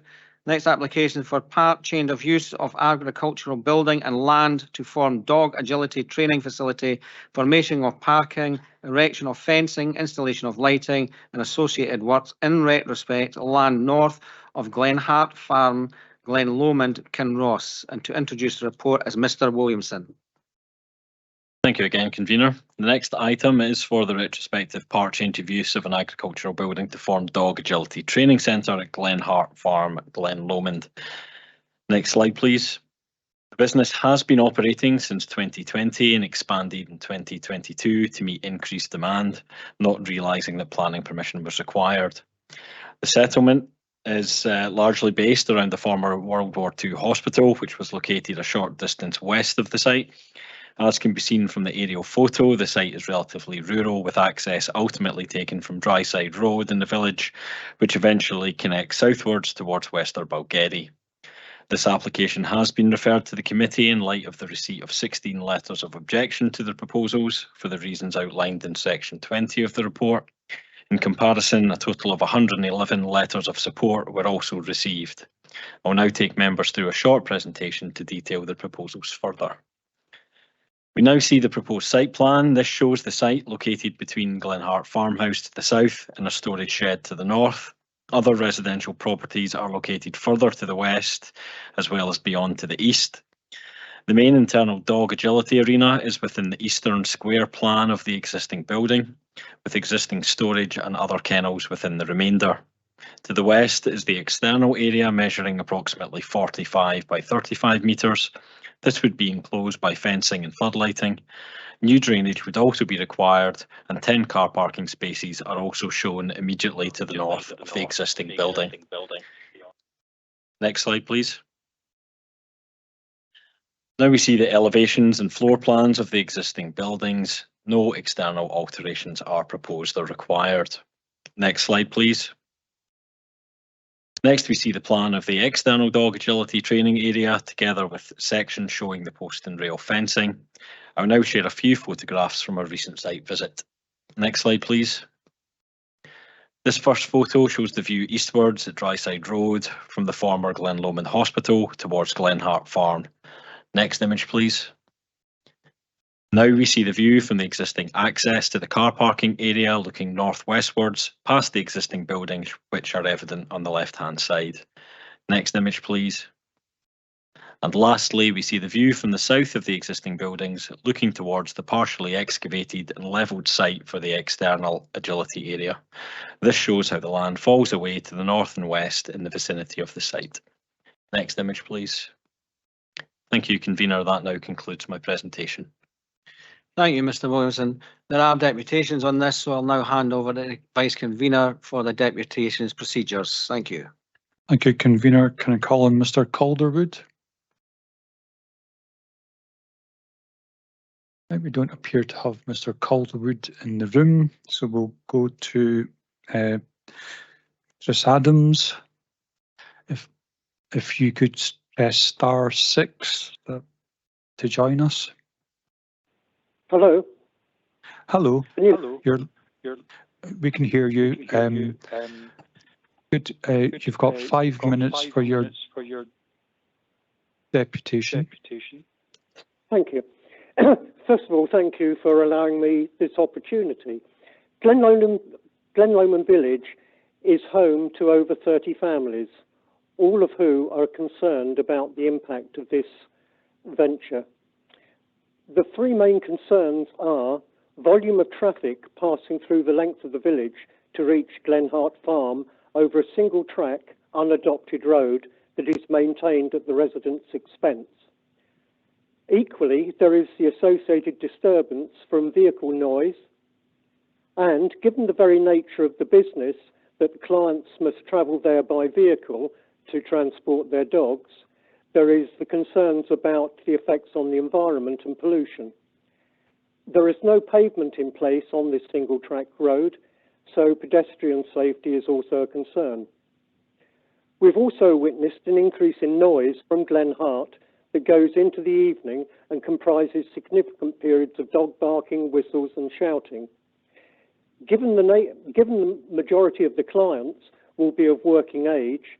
That means that the prime times for this noise are going to be in the evenings and at weekends.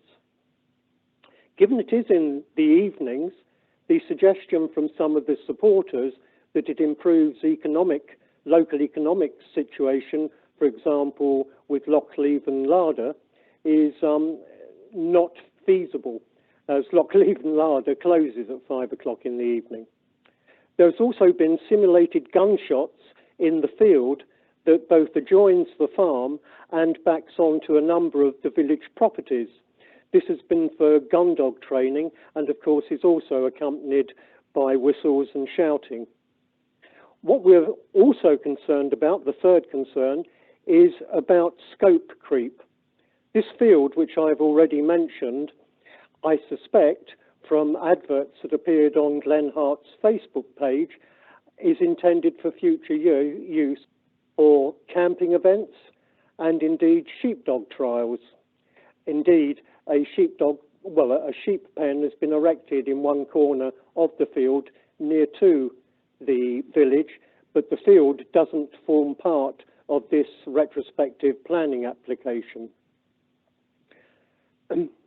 Our understanding is that the field's current use is for animal farming, and indeed over the years, during the spring and summer months, there's usually been a herd of cattle, and during winter a herd of sheep, which we've obviously not seen since the acquisition of the field by Glen Hart.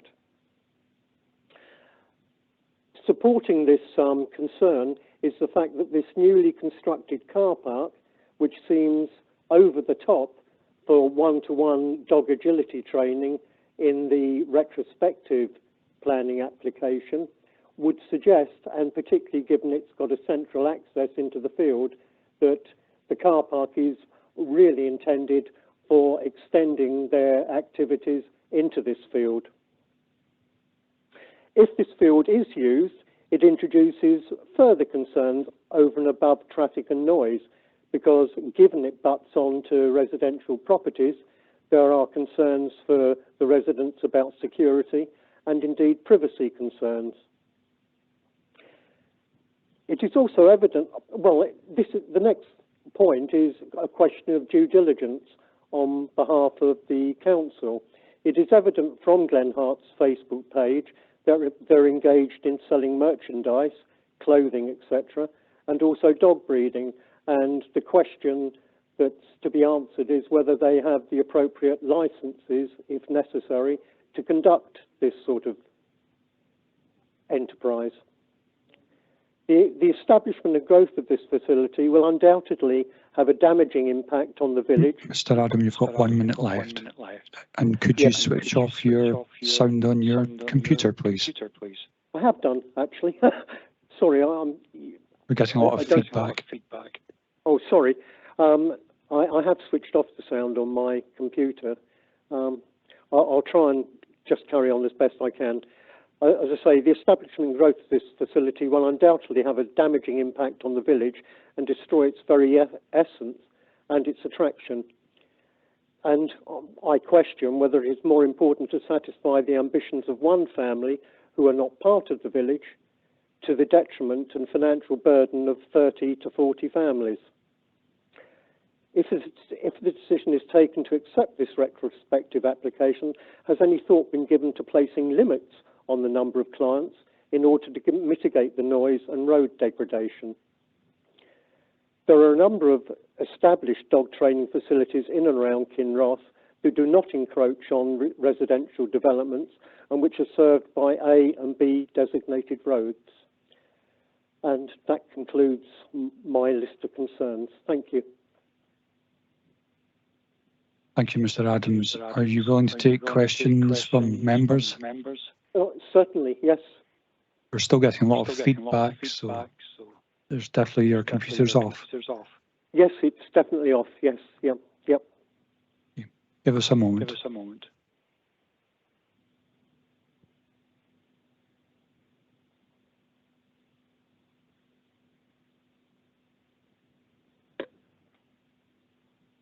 Councillor Harvey. Thanks, Vice Convener. Yeah, I'm still hearing the reverberation as well too. Mr. Adams, sorry, this is really disconcerting.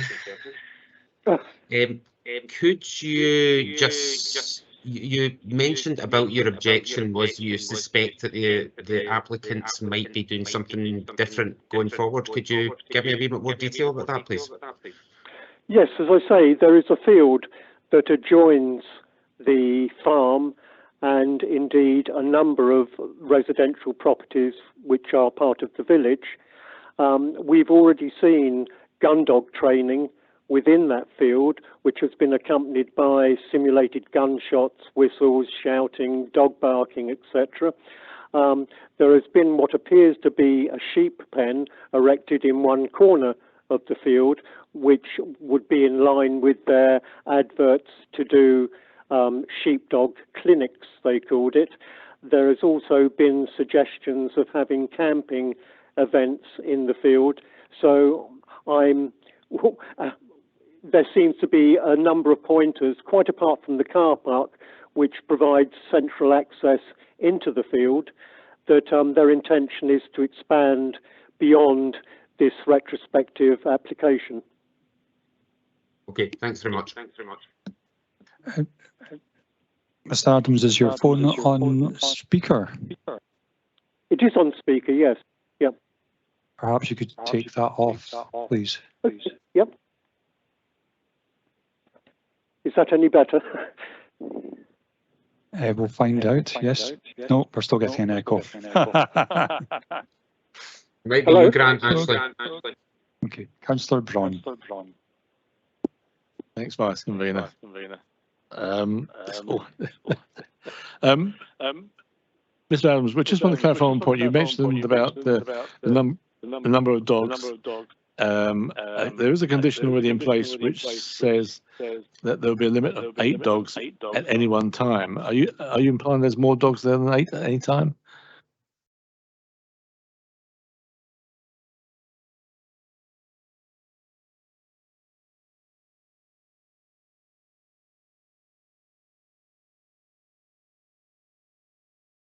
Mr. Adams, you have to unmute yourself, please.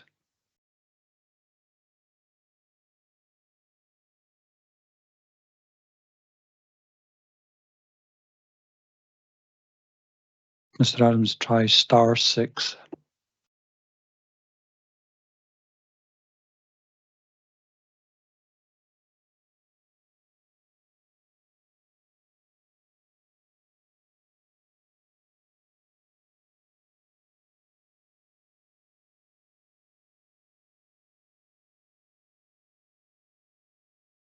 Mr. Adams, we're not hearing you. You're going to have to unmute yourself.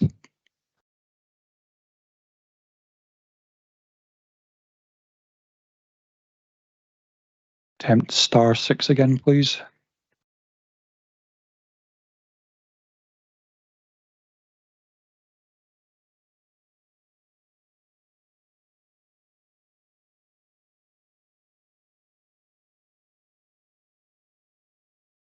Councillor Braun, would you be content with us moving on to the next person just now? And we might be able to get Mr. Adam back later. Could we call in Mr. Bryden?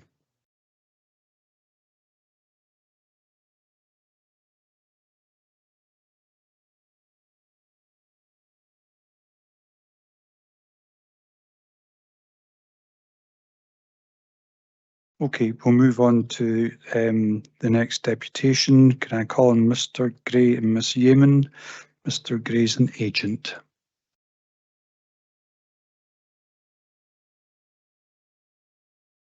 I'm sure you're aware of the procedure, been there all day. We'll give you 5 minutes each, and I'll give you a prompt after 4 minutes. So I'll start the clock when you're ready.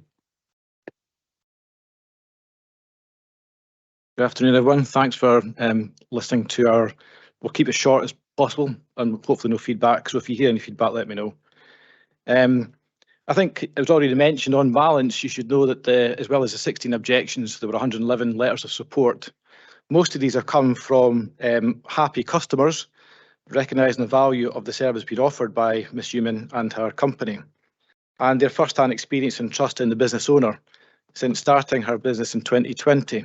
Charlotte's going to say a little bit more about what she actually does and try and clarify some of the questions that were raised by the objectors.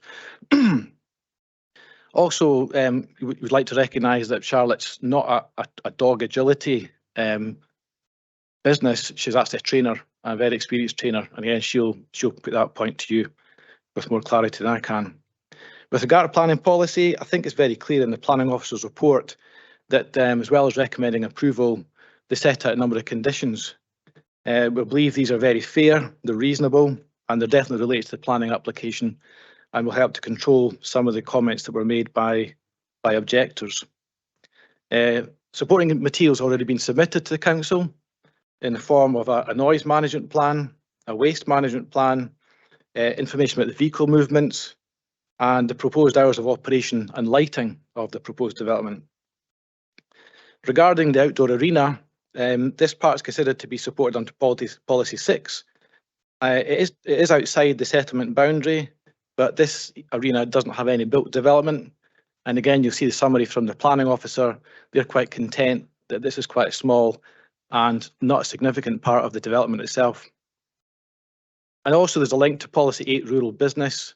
This is an existing business that's diversifying in the countryside, and it's going to supplement the operations through a low impact use with the arena that's been mentioned. Policy 29 of MPF 4 also supports the development because it's the reuse of a farm building and the diversified business that I've already referred to. I've mentioned the planning conditions, and this is just the last part, and I'll hand over to Ms. Sheeman.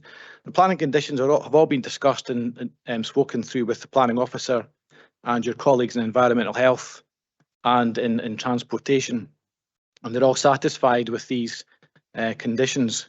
They are quite tight conditions, I'll be honest with that, and I think again you'll hear from the owner that she's quite content to live with these conditions, and that means that you as a planning authority can retain control over the development and obviously allow the business owner to continue, which is a very good business that she's been trying to establish for the last couple of years. I think on the basis of that, you should be taking on the recommendation of approval and supporting the planning application. Thank you.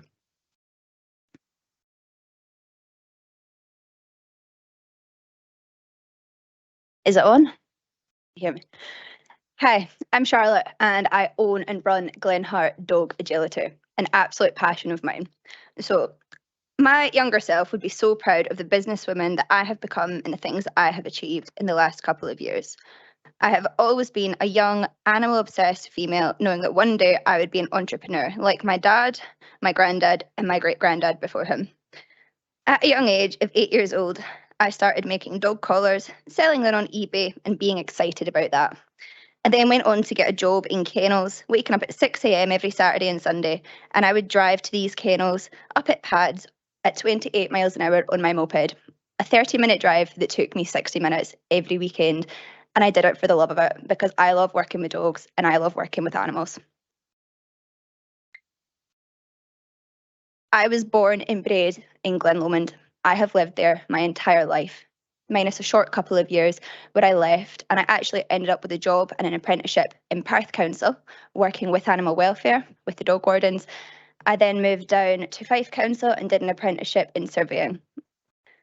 At 22 years old, 2020, at the end of COVID, unfortunately, I lost my job with Fife Council due to funding.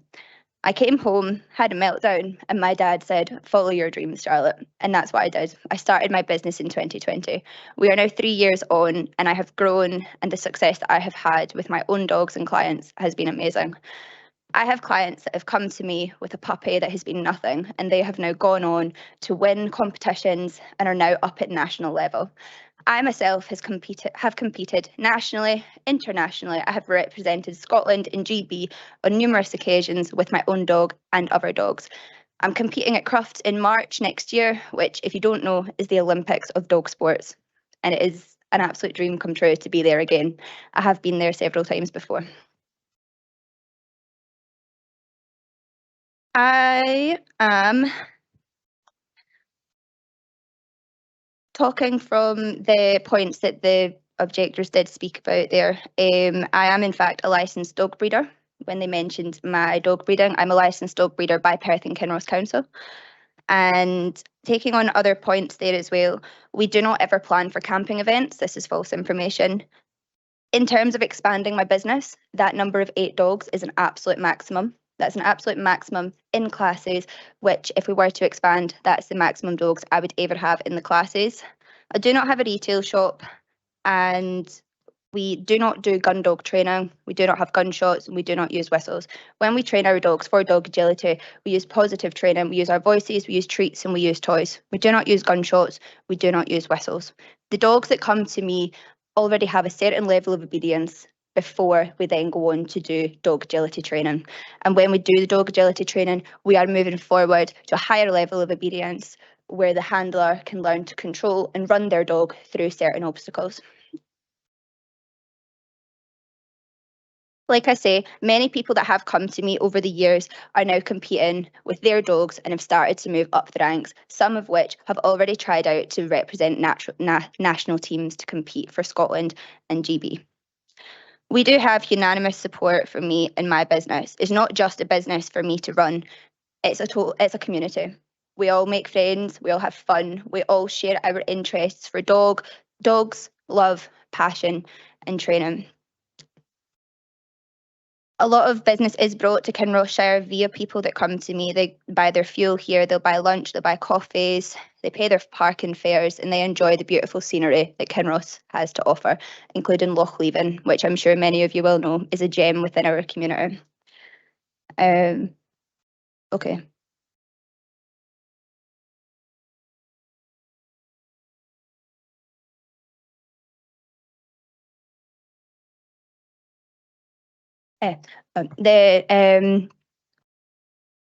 This red line, that is the boundary of what I'm applying for.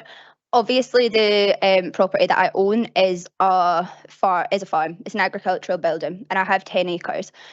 There is absolutely very little chance that I would be able to make a living from traditional farming on a 10-acre land. So being able to diversify and train dogs, like I say, is my passion, is my business. There is not much else that I could do with this property to make a living. And being a young woman out in the country, having diversified a farm and started a business, I think that's very good, if I may say so myself, to be totally honest with you.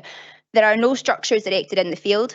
Even if there was a movable sheep pen at some point that's been there is allowed, it is agricultural. The yard that is there as the car park has been there for years and years and years. That is not a development. The yard that's already there is not anything that's new. That's cool.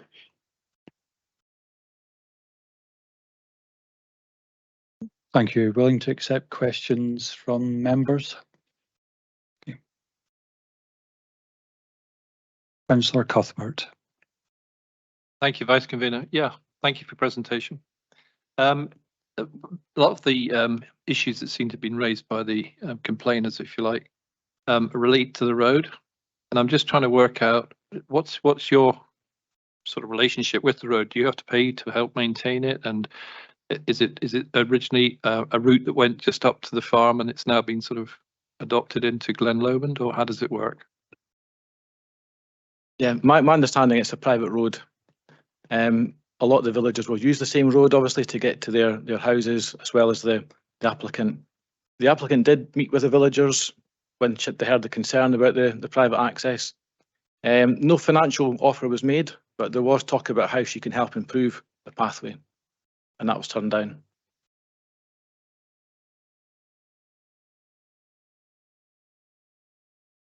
Councillor Allen. Thanks, Vice Convener. So well done. Your passion shone through. We all got that. I think that's fairly clear. One of the representations that was made earlier, if I picked it up correctly, suggested that you don't live in the village, and that's to the detriment of 30 to 40 families that do. And then when you spoke yourself, you suggested that you actually do belong in the village. Can you clear that up for me, please?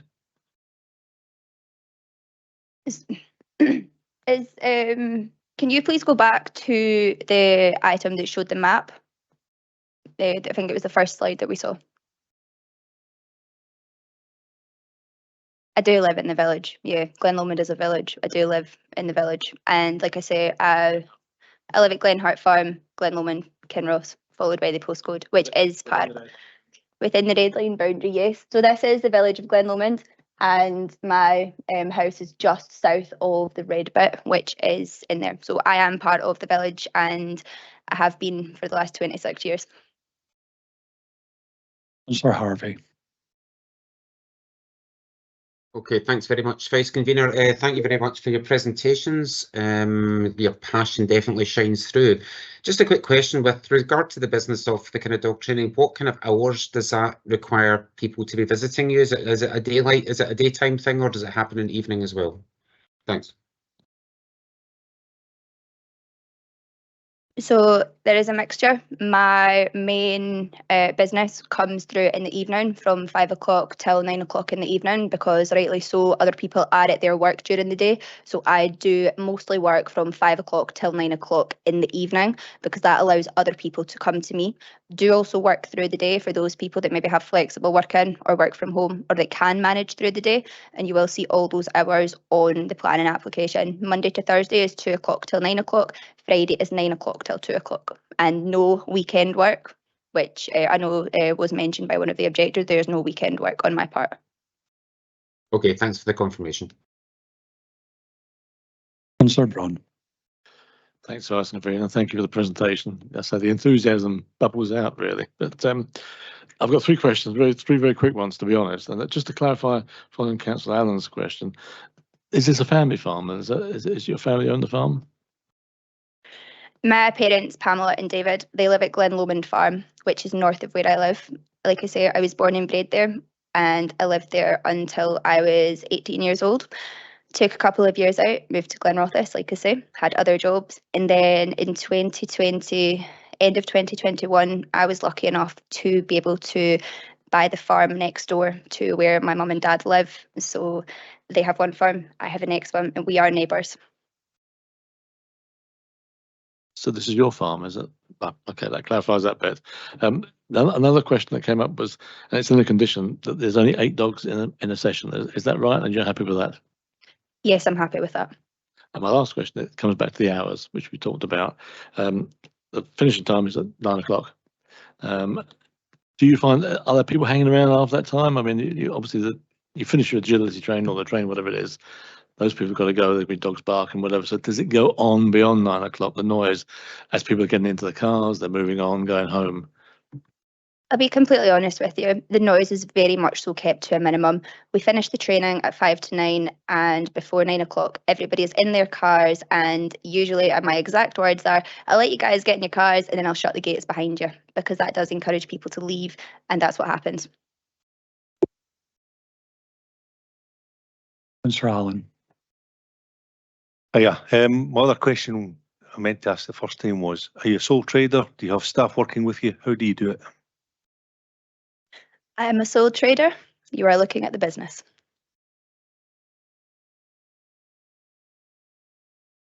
There appears to be no further questions, so you're free to go. No further deputations, conveners, I'll hand back to you. Yeah, thank you, Vice Convener. Can I ask the committee if they have any questions for officers?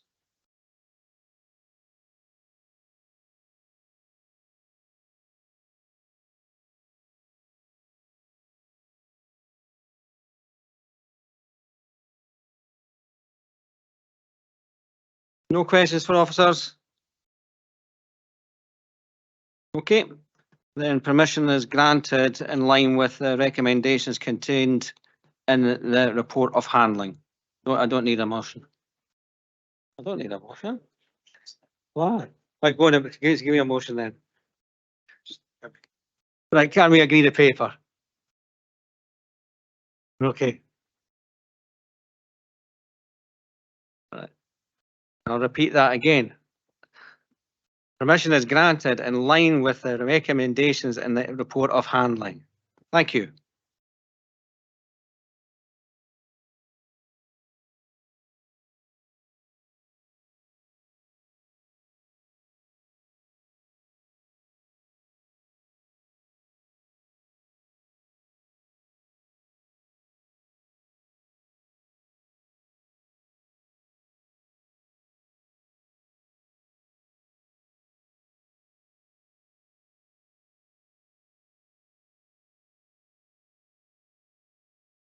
Okay, we move on to the next item of business, and this is the removal of an existing bridge and erection of a replacement footbridge, Pitlochry Railway Station, Station Road, Pitlochry, and to introduce the report is Mr. Williamson. Thank you.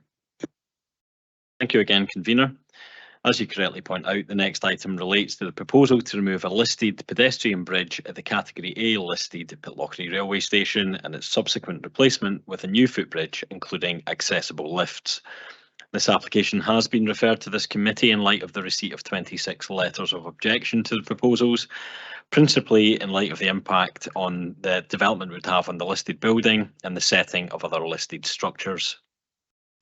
Following a detailed consideration of the proposals, on balance, the benefits to station users and an updated design detailing lead to the recommendation of approval as outlined within the report. I'll now take members through a short presentation to detail the proposals further. Next slide, please. Next, we see the proposed site plan. This shows the positioning of the new footbridge just to the west of the site of the existing footbridge. I'm just waiting for the screen to catch up. Yeah, it may be difficult to make out on screen, but it's just between the proposed bridge and the station buildings outlined in dashed white lines. Next slide, please. Now we see the elevations and plans of the proposed replacement bridge. This shows the stepped form of the main stairs for the easier movement in comparison to the quite steep present arrangement, and also the respective towers to enclose the lift shafts.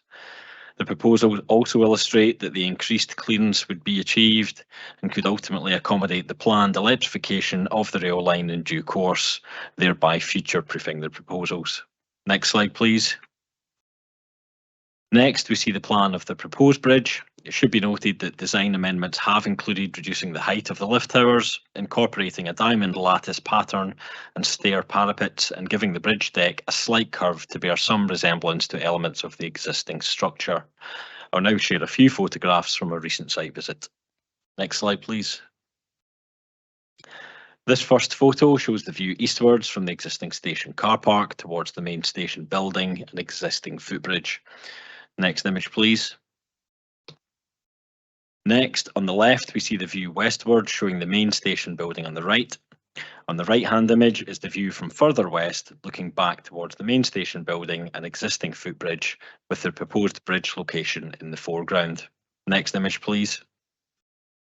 And lastly, we see a more detailed picture of the existing footbridge, showing the intricate detailing of the lattice, girder and cast iron structure. Next image, please. Thank you, convener. That now concludes my presentation.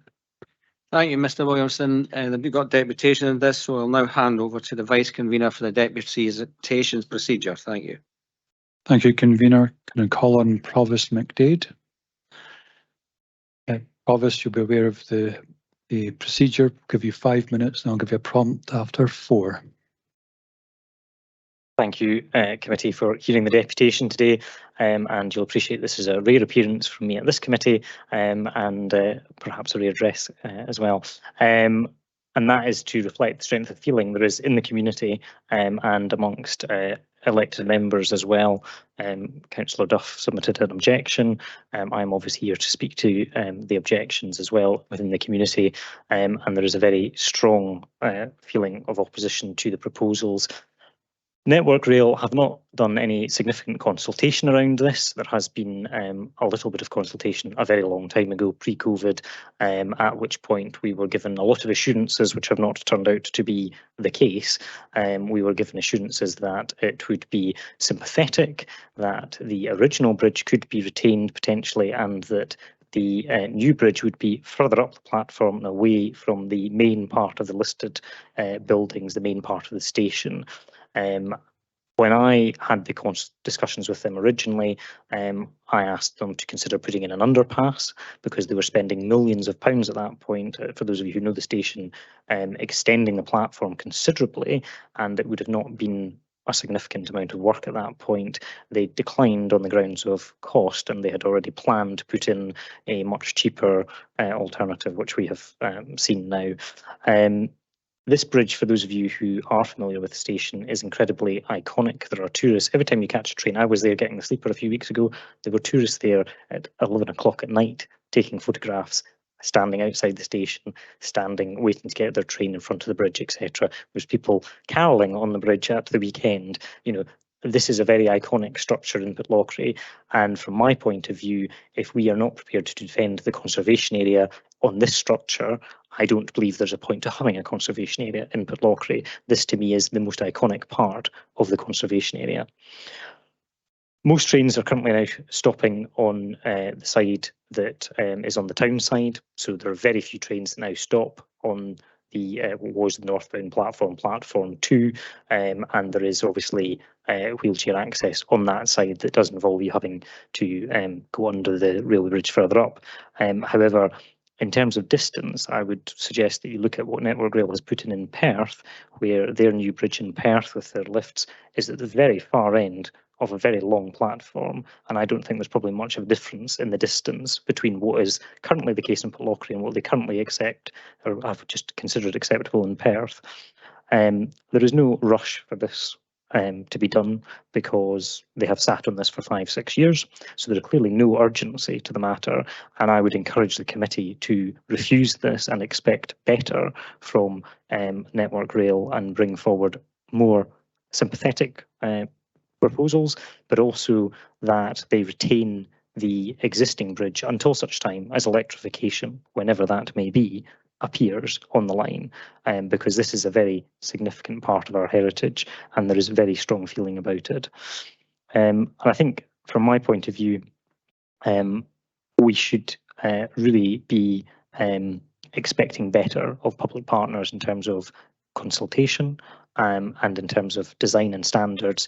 And basically what they're saying is that their money at the end of the day is much more important than our heritage. And I don't think that is the case. And I think we should be upholding the values of the conservation area, which is very important to Pitlochry, as we all know, as a tourist town with thousands of visitors coming through.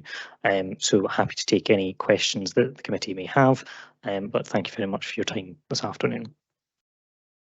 Councillor Allen. Thanks, Vice Convener, and thank you, Provost. I just picked up there, Xander, that you mentioned that it's a very iconic structure and everybody in Pitlochry loves it. And then you went on to suggest that you wanted an underpass. What would happen to the structure if you got an underpass? So I wanted an underpass and to retain the original bridge. The underpass was to provide the wheelchair access that they are seeking, rather than building these huge lift towers. If they put an underpass in, that would have solved the disabled access problem they're looking to solve. I think it's also worth mentioning that the trains now stop basically where the front of the trains now stop where the current bridge is and where they're proposing to put the new replacement bridge. The bulk of the train is much further up the platform, and actually putting the new structure further up the platform, which would put it away from the main part of the station, which is the main listed part of the buildings, would actually also then be much more acceptable from that point of view. So if they're now going to go down this route of building a new structure, but there are ways of doing it that would make it much more sympathetic, and they made a very deliberate choice to value their bottom line effectively over our heritage when they were asked to consider doing that, and they were doing works anyway. Councillor Braun, I'll take your first question and I'll come back to you. Thanks, Boris. Thanks for your deputation. Do we know any reason why they won't build the bridge further away from the existing one? Why they seem to be content on building it there? Is there any reason they've given for that? Well, as I said, they've not really had much in the way of consultation with us.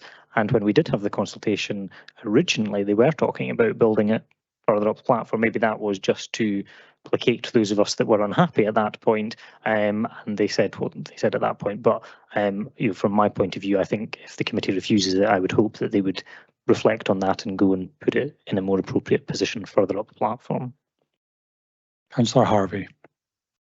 Thank you very much, Vice Convener. It's possibly would have been a question for the last presentation, but I'll ask you anyway, Xander. Is the state of the bridge at the moment in a state that it needs repaired, or is it in pretty good order, as far as you're aware, that is?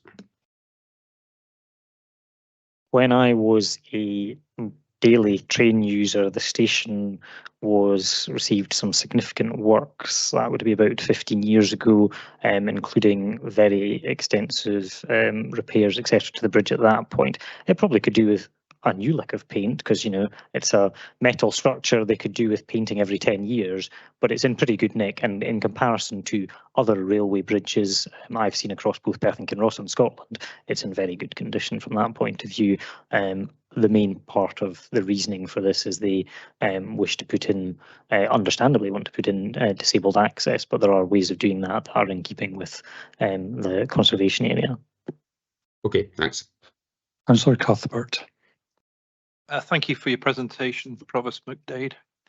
I'm just wondering, how do disabled people currently access the southern platform? Is it possible for them to do so? Is there any reason to rush this? So for the last, I'm sure Kate can tell you how old the station is, because I'm not going to pretend I can, but you know, it's over 100 years old, obviously.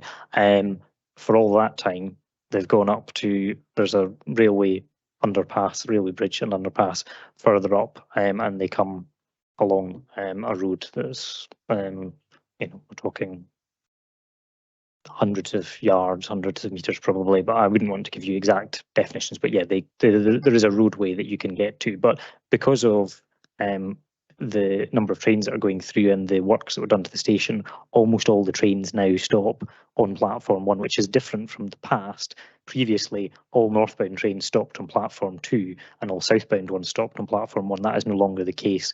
Most trains are stopping on platform 1 and therefore are on the correct side of the station. Very few occasions now where there is a crossover position. Councillor Allen. Thanks, Vice Convener. It might be a follow-up to a question that you've just answered, but if the current structure is safe and it's not being replaced because it's unsafe, is there a reason for them taking it away at all? And why don't they just build the new structure further down the platform? That would be my preferred option, Councillor Allen. I think you've summarised it pretty well. They're in the long term, if there is electrification, my understanding is they will need to remove it at that point. But electrification is an unknown date sometime in the future, no time soon. And for the time being, it could absolutely stay where it is. And in the long term, should definitely stay within the vicinity of the station, I would suggest, even if it's not over the railway line, because it's a significant part of our heritage. It is a recognisable part of our heritage. But absolutely, I think what you've summarised is what should be the case. Provost McDade, there's no further questions. You're free to go. Can I call on Ms. Howie? Ms. Howie, I think you know the procedures. You've got 5 minutes. I'll give you a prompt after 4. And I'll start the clock when you're ready. Thank you. Good afternoon to you all. I've been involved in Pitlochry Station as a volunteer for over 20 years. And as a volunteer organisation, we have, as the Provost has said, we got the bridge refurbished and repainted 12 years ago. It only took 120 emails when I was a councillor to get that done. We funded the Victorian drinking fountain, which there's only one of its kind wrong. There's another one in the National Museum in Scotland. We've had all of that repainted. And our last award, and we've had many awards, was the UK best medium-size station. UK. Keep that in mind, gentlemen and ladies. So we have a good working relationship with the staff there. I would not say we have such a good working relationship with Network Rail or, in some occasions, ScotRail. But I'd like to point out 2 inaccuracies in the papers. In para 6, it says that Nairn have already approved the removal of their Victorian bridge, a bridge exactly the same as ours. Well, actually, they didn't. There's a condition at Nairn that the Victorian bridge should not be removed until a firm date for electrification is known. The other inaccuracy is that the applicant, already said by the Provost, has undertaken pre-application consultation with the local community. A short meeting in 2019 with 3 members, 2 of whom were uninvited, including myself, of the community 4 years ago does not constitute a consultation. I have had over 150 folk either write to me, ring me, or talk to me in the street saying what they feel about, one, the removal of the bridge, and they do understand, should electrification happen, that will have to be removed, but also the actual design of a new bridge. No one is against having a step-free access, of course not. But what we are is asking that in these objections that they should think, Network Rail should think about 3 things: the positioning of the new bridge and the design of the new bridge and the timing of the removal of the Victorian bridge. Since the new signalling system was put in place recently, 2 years ago, trains don't stop anywhere near the station buildings. They stop far down the north of the station. So the step-free access is in the wrong place. The entrance, as you saw in, if you could go back to the slide showing the actual entrance, it is a very narrow entrance to that station. And you will have noticed that there's a small roundabout behind. And you may have picked up there are 2 electric car charging stations just at the entrance. Not the greatest place to put them. So what we're happening now is people who have mobility problems are parking their cars right at the entrance. They're blocking the wee roundabout, and it's causing a hazard. So, you know, putting the new bridge right at the entrance is just going to exacerbate this problem. And also, I'm going to remind the committee that the towers of the new bridge are over 6 feet higher than a double-decker bus. Try and imagine that. And in their present position, they're only 4 feet away from our listed buildings. So you've got a double-decker about 6 feet higher right next to these lovely old buildings. At 4 minutes. 1 minute, oh, right, okay. So I'm suggesting 20 feet down the road. Bearing in mind the height, I hope you have all, if you could let me know, you've all seen the new ideas of what they could look like with windows, with the top of the towers, not a flat roof, for goodness sake. You know, this is a Victorian town. We're going to see it for miles. So I'll end on a positive note. I'm going to suggest, and we would be delighted as a voluntary group to home the new Victorian Bridge when it's taken away, just down the side, beside the signal box, in a lovely place called Armory Park. We're just about to put up the semaphore signal that was taken down with the new signalling there, and it would be a great place. So if Network Rail want to get in touch with me, more than happy to discuss this. But please, a condition that the new bridge should not be taken, the old bridge should not be taken down. It's 15 years, as per the government documentation, that it's going to, electrification is going to come. Thank you very much. Are there any questions, gentlemen?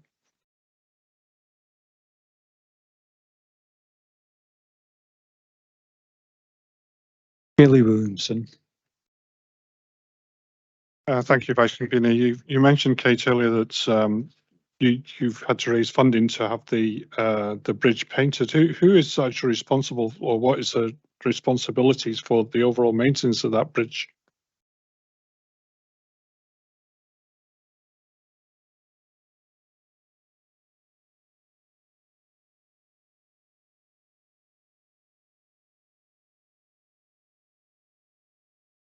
Sorry, it's Network Rail, Bailey Williamson, and when they built that bridge, the Victorians built it well. The only reason all these bridges are becoming a bit dilapidated is we're using awful salt in this. You go to Europe, you don't need to use this awful salt that eats into the paintwork. And that's the only reason. But that bridge is absolutely safe and there are no problems with it. Councillor Waters. Thanks for your presentation. Just on the history, my understanding is the station was built in 1863, so 160 years.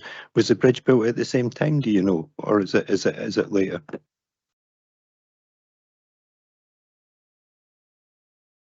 It was built at the same time. Councillor Braun. Thanks, Pascal. Thanks for your deputation. I don't know if we could go back to the photograph of the station just to clarify. We obviously see the existing bridge. Where do the trains stop in relation to that bridge now, and where would you propose the new bridge to go? So if we can get a photograph of that back up, possibly.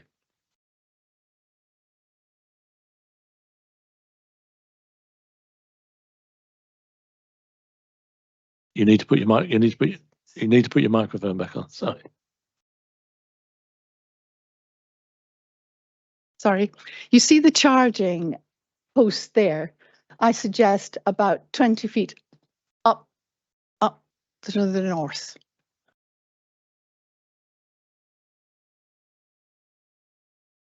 That's where you propose the existing bridge to go, and trains stopping when they come in the station now. They stop near where the bridge is now, the current bridge.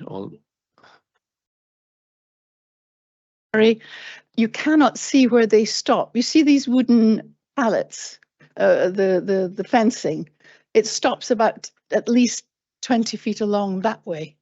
So I mean, positioning the bridge, there, where the blue sort of ornaments are, it's crazy. But don't forget, when they were doing all these plans, the new signalling hadn't come in for where the trains stop. So that's probably part of the reasoning behind that position. They haven't looked at it again.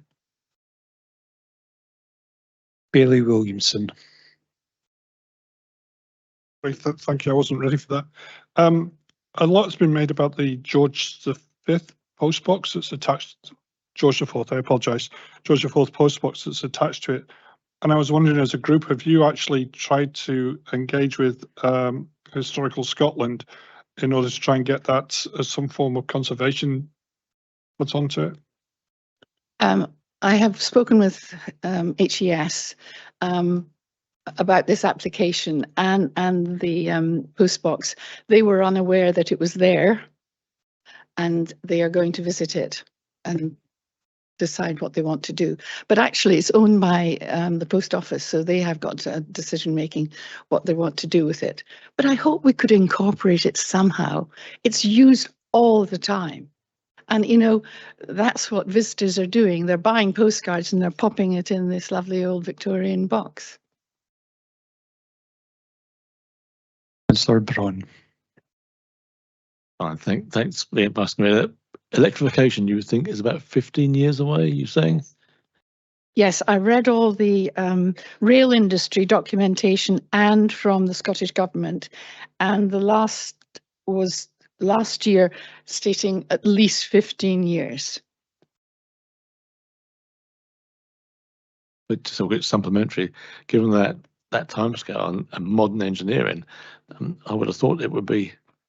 And given the comments that the Provost made that most north and southbound trains now stop on this car park side of the station, it would seem to me that there's a logic that the bridge could be lifted if electrification comes. Just lift the modern engineering ability there. We did ask them, and they said it was impossible. There's no further questions. You're free to go. There's no further deputations, convener, so I'll hand back to you. Thank you, Vice Convener. Can I ask the committee if they've got any questions for officers?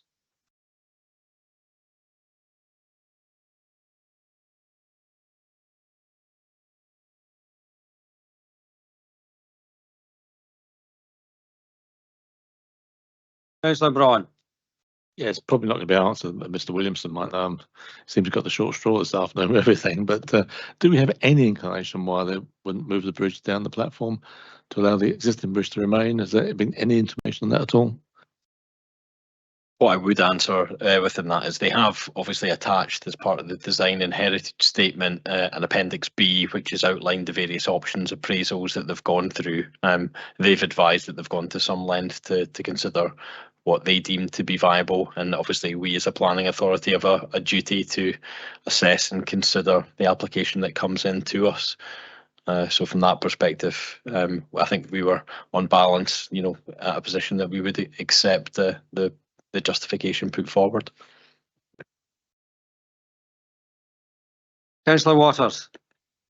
Just probably just on the same lines, but given NPF 4 and policy 7 on protecting our historical, not just buildings but places as well, and given the age of the bridge and everything, is in my eyes would be a core part of the train station as well as being historically significant in its own right, and given that unless there's a clear explanation, and I think policy 7 asks for, you've got to give a clear explanation why you can't save something within NPF F4. Why it's probably just the same question. I get it. Why can't they move? Why can't the Network Rail actually look at the potential moving the new lift system further down the platform and protect the historical bridge? I think it in effect is the same question again, and they've provided documentation that sets out the various options that are looked at, which has led them to where they are now, and that's what's before us. Councillor Harvey. It's a related, thanks very much, convener. It's a related question. The requirement for this bridge still to me isn't clear. So Network Rail feel they need to have it. Is it because there's a requirement to provide disabled access at all stations, or is it some kind of KPI or something like that? I'm just wondering if you know any more details on that. Thanks. Yeah, it's certainly a kind of twofold approach in that one is to ensure that safe and convenient access is provided for all users of the station premises, but then also secondly, in respect of future proofing for the electrification of the line as well. Okay, thanks. Councillor Allen. I don't know if this has already been answered. In making the planning application to remove the existing bridge and erect a replacement bridge, is there a condition that we can put in whereby they actually leave the existing bridge and erect another bridge? The difficulty that you have therein is that you would be kind of part approving a proposal, which obviously isn't what is proposed in this instance, and obviously that would be subject to discussion with Network Rail as to whether or not that's an option that would be willing to consider.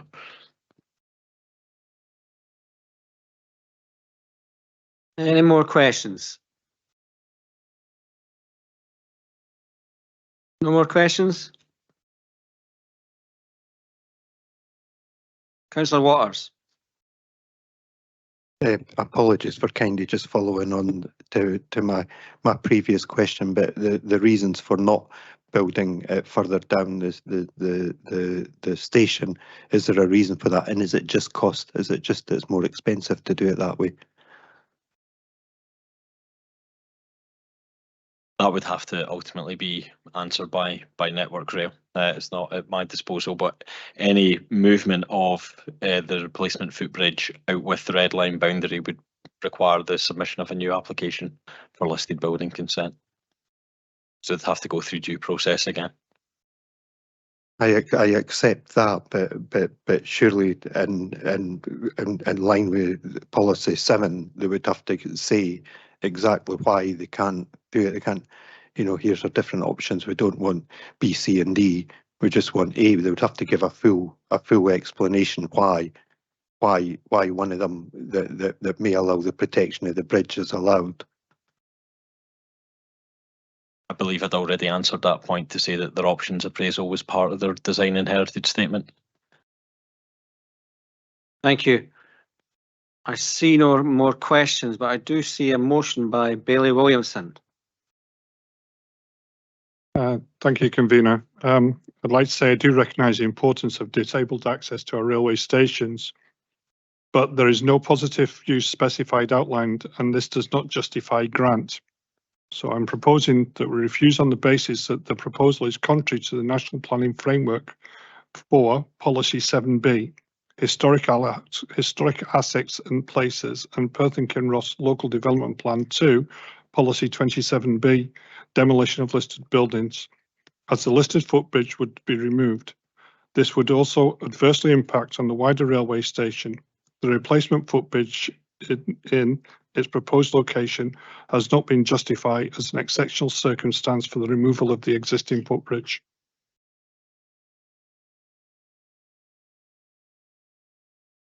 Apologies. Do we have a seconder for Bailey Williamson's motion? I'm not sure of. Aye. So the first one was Councillor Waters, is it?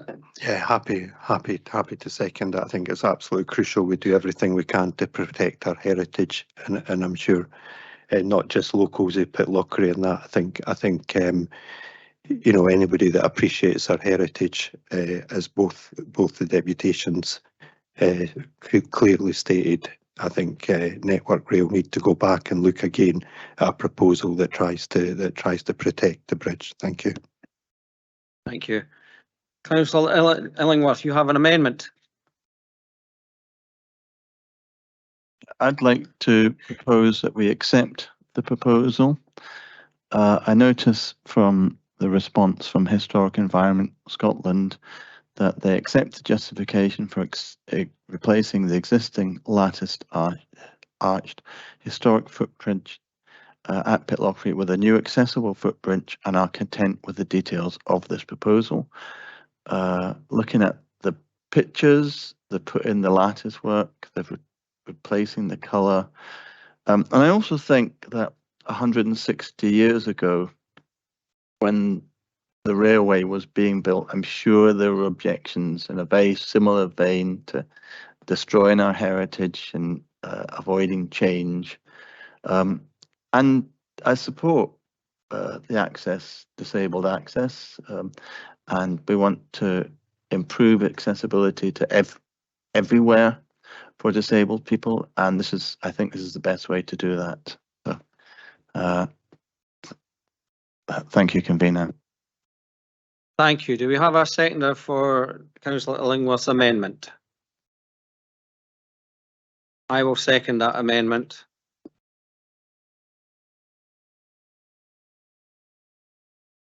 Move on to comments. And the first comment is Councillor Cuthbert. Thank you, convener. Yes, I'll be voting for the motion to refuse. I think the design that's been created is simply appalling. It strikes me that Network Rail are Luddites.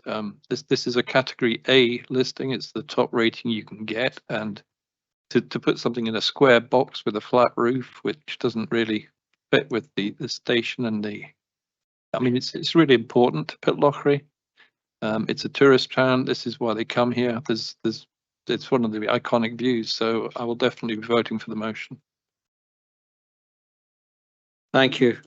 Councillor Braun. Yep, thanks, convener. I've been to Pitlochry many times. I'm travelling to London. This is an iconic station. It's not just the bridge, of course, which is A-listed. It's the whole station, and of course, it's part of the town itself, which is a major tourist attraction. The proposed new bridge, to coin a phrase from somebody higher up the ladder than me, is a carbuncle, I think, on the site here. It's ugly, it's completely out of place. It could be moved somewhere else on the platform, possibly. But the way the trains are stopping now, haven't been for some time, so stopping seems to make it a nonsense where it's proposed to be placed. And we've heard, obviously, that most of the trains, north and southbound, now stop on the main platform side. And there is access, if necessary, via the other platform. My wife is partially disabled, and we've had to use that access in the past when coming from London. So it is there. It's a bit of a nuisance having to drive around, but it is possible in the short term, and in the unlikelihood that trains won't stop on the main platform, it is usable. The other thing which annoys me a little bit is the comment that, we've got electrification will come eventually, maybe 15 years, 10 years, or 20 years, I don't know. But the fact that someone like Network Rail have come forward and said we cannot, in this modern day and age, the 21st century, cannot lift a bridge a few feet, I think is a nonsense, to be honest. So I will be supporting the motion on this occasion. Thank you. Councillor Allen. Thank you, convener. Given the discussion today, I think there is a better way of doing this, so I'll be voting for the motion. Thank you. Thank you. Bailey Williamson, do you want to sum up? No, thank you. Councillor Illingworth. Thank you. Thank you. Just pass over to legal then. Thank you. Thank you, convener. Just before we take the roll call vote, Bailey Wilson, you did narrate your reasons for refusal at fair rate, and I didn't manage to get it all noted for the minute. I have you noted saying refuse the application on the grounds that the proposal contrary to National Planning Framework 4 Policy 7B and also contrary to Policy 27B of LDP 2 because it would adversely impact on the wider railways, and that's all I got. Probably yes, I think so, yes.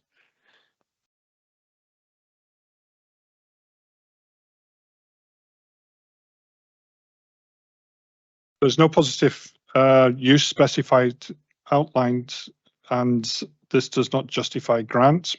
Refuse on the basis that the proposal is contrary to National Planning Framework 4, Policy 7B, Historic Assets and Places, and Perth and Kinross Local Development Plan 2, Policy 27B, demolition of listed buildings.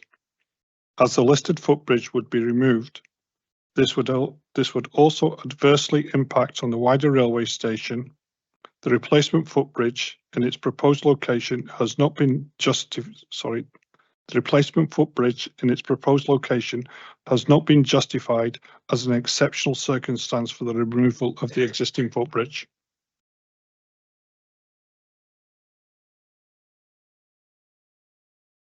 Thank you, Bailey Williamson. That is the basis of your motion, which is seconded by Councillor Waters. The amendment is by Councillor Illingworth, which is to approve as per the report, seconded by the convener. Ms Gill will now take the roll call vote. Thank you. Bailey McLaren, you won't be permitted to vote on this item. Members, when I call your name, if you let me know if you're voting for the motion or the amendment. Councillor Allen. Motion. Councillor Braun. Motion. Councillor Cuthbert. Motion. Councillor Harvey.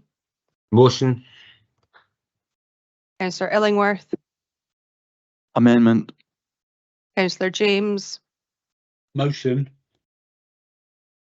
Councillor Leishman. Motion. Councillor Massey. Amendment. Councillor Stewart. Motion. Councillor Waters. Motion. Bailey Williamson. Motion.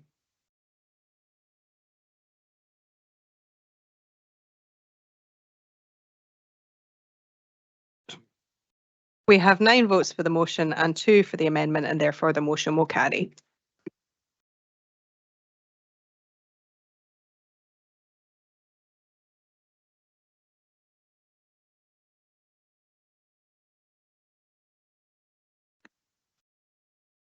Okay, thank you for that. That means the application is refused. Thank you.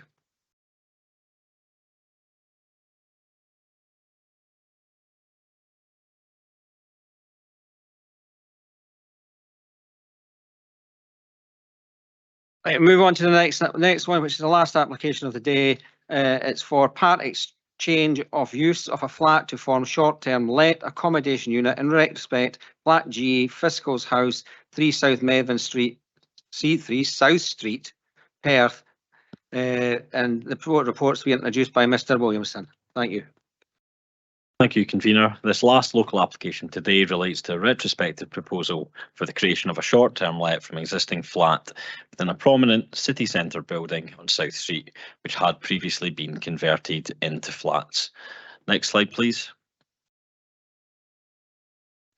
The application has been referred to this committee in light of the receipt of 9 letters of objection to the proposals for the reasons outlined in section 23 of the report, but principally for the impacts on other existing residential property and amenity.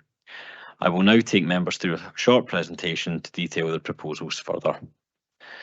Next, we see the location plan, which shows Fiscal's house being located close to the junction of South Street with Tay Street, and look southwards over the Spaygate car park and the rear of the Perth Sheriff Court. Vehicular access can be taken from Water Vennel to the rear to the garage on the lower level. Next slide, please. Now we see the floor plan of this property, which is in essence a 1-bedroom unit with separate kitchen, lounge and water closet. Access into the property is on the ground floor via a small number of steps from the front door. No physical changes are proposed to the property, and I will now share a few photographs from the case officer site visit. Next slide, please. The selection of photos shows Fiscal's house in the context of the locality, and the host property is outlined in red, with windows serving the kitchen and lounge to the frontage, while a bedroom window is above the garage doors towards Water Vennel. Next image, please. Thank you, convener. That now concludes my presentation. Thank you, Mr. Williamson. There are deputations on this item, so I'll hand over to the Vice Convener for the deputations procedures. Thank you, convener. Can I call in Mr. Pardee? Mr. Pardee, you have 5 minutes with your deputation. I'll give you a wee prompt after 4 minutes, and I'll start the clock when you... Thank you very much for the opportunity to present this deputation, and appreciate it's been a very challenging and long day for the committee. I will keep it very brief. The key issue of this application is about city centre living, with respect to a self-contained building of 12 apartments, with local living at its heart. Sustainable, livable and productive spaces, a key aim of the National Planning Framework 4. Some context, the application property was purchased in June 22 and immediately operated as an Airbnb with no planning approval. It has taken 12 months for a planning application to be submitted, whilst continuing to operate as an Airbnb. In addition, a further 20 weeks for it to be determined by planning.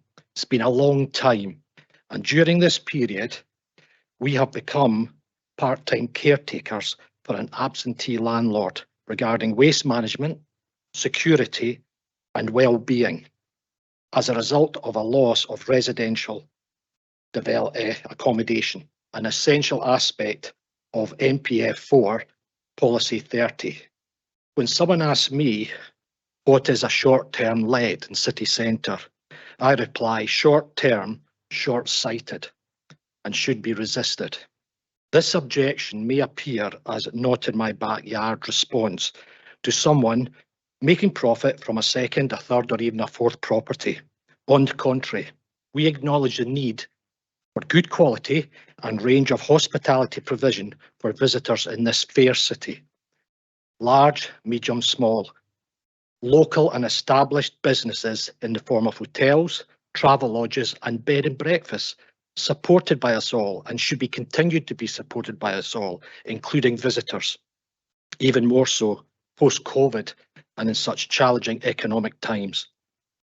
In contrast to the benefits of contributing to a circular economy, as responsible hospitality business do, short-term lets are economic cul-de-sacs, essentially a cash flow in one direction.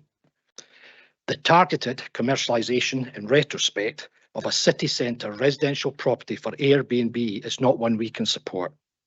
This type of development impacts negatively on the daily lives of the residents, reduces the opportunity for city centre living and working, and makes little or no contribution to local economy.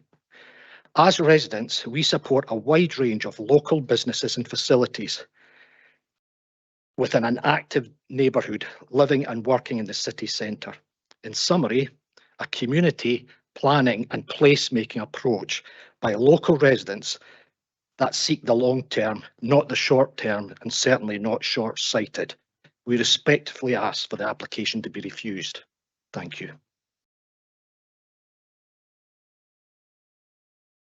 Thank you, Mr. Purdy. Are you willing to accept questions from members? Members could submit questions, please.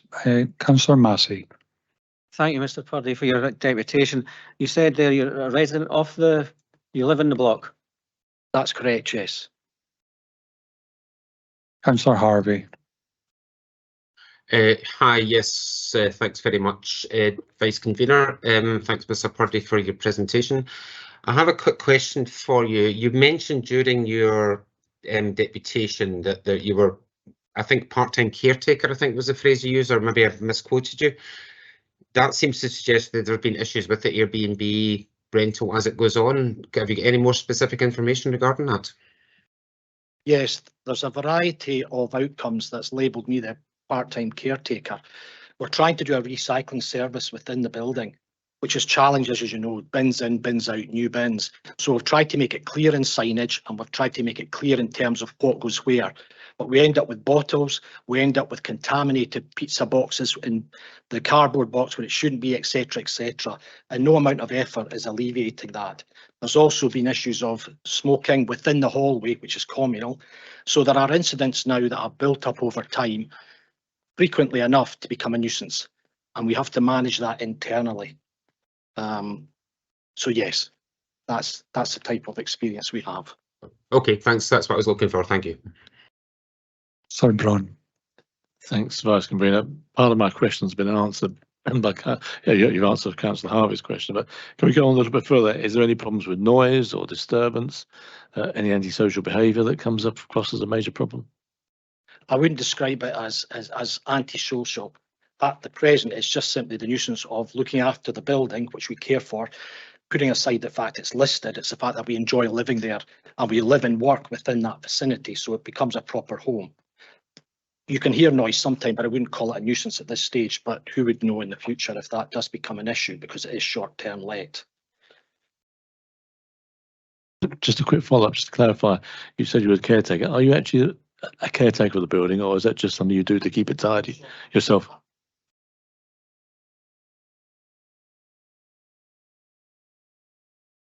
Sorry. Yes, I'm an professional architect, but caretaker by default. So just to clarify, are you employed as the caretaker of the building, or is it just a voluntary thing you do? No, okay, fine.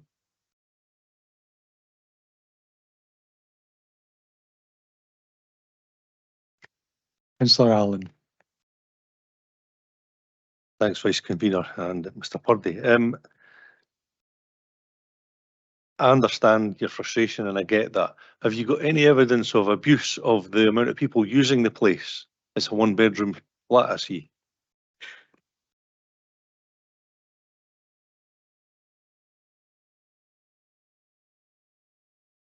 Bailey Williamson. Thank you. My question is about the waste, and this isn't really a planning issue, but surely if it's a short-term let and a commercial let, it should be using commercial waste rather than using residential waste. I simply look after the waste. I don't differentiate, so I couldn't tell you why there's not a commercial license or a commercial arrangement in place. Councillor Ellingworth. Thank you. So are you saying that the main nuisance to you is waste, or you're saying there's not any noise? There's some smoking occasionally in the foyer.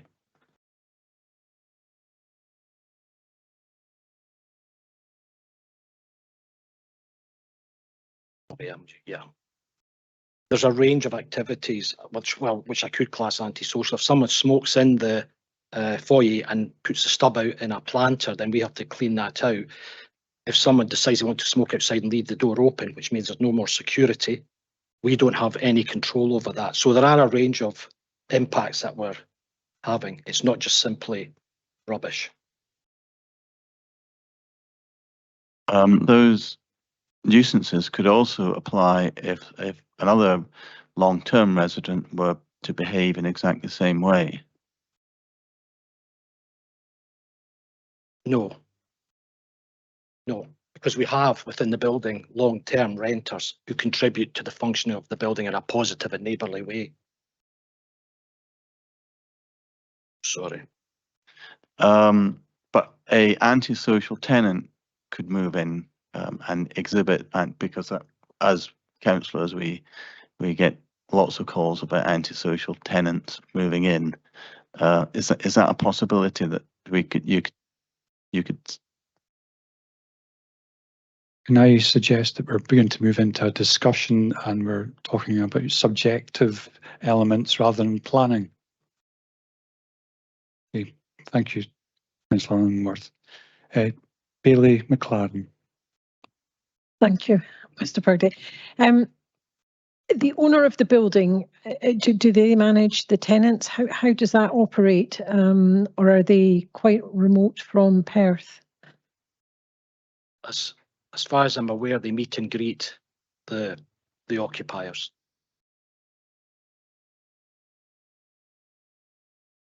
So they are local to Perth?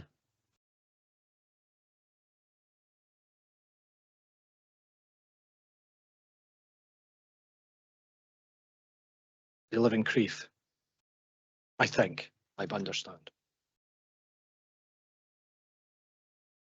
Thank you, Mr. Purdy. There appears to be no further questions.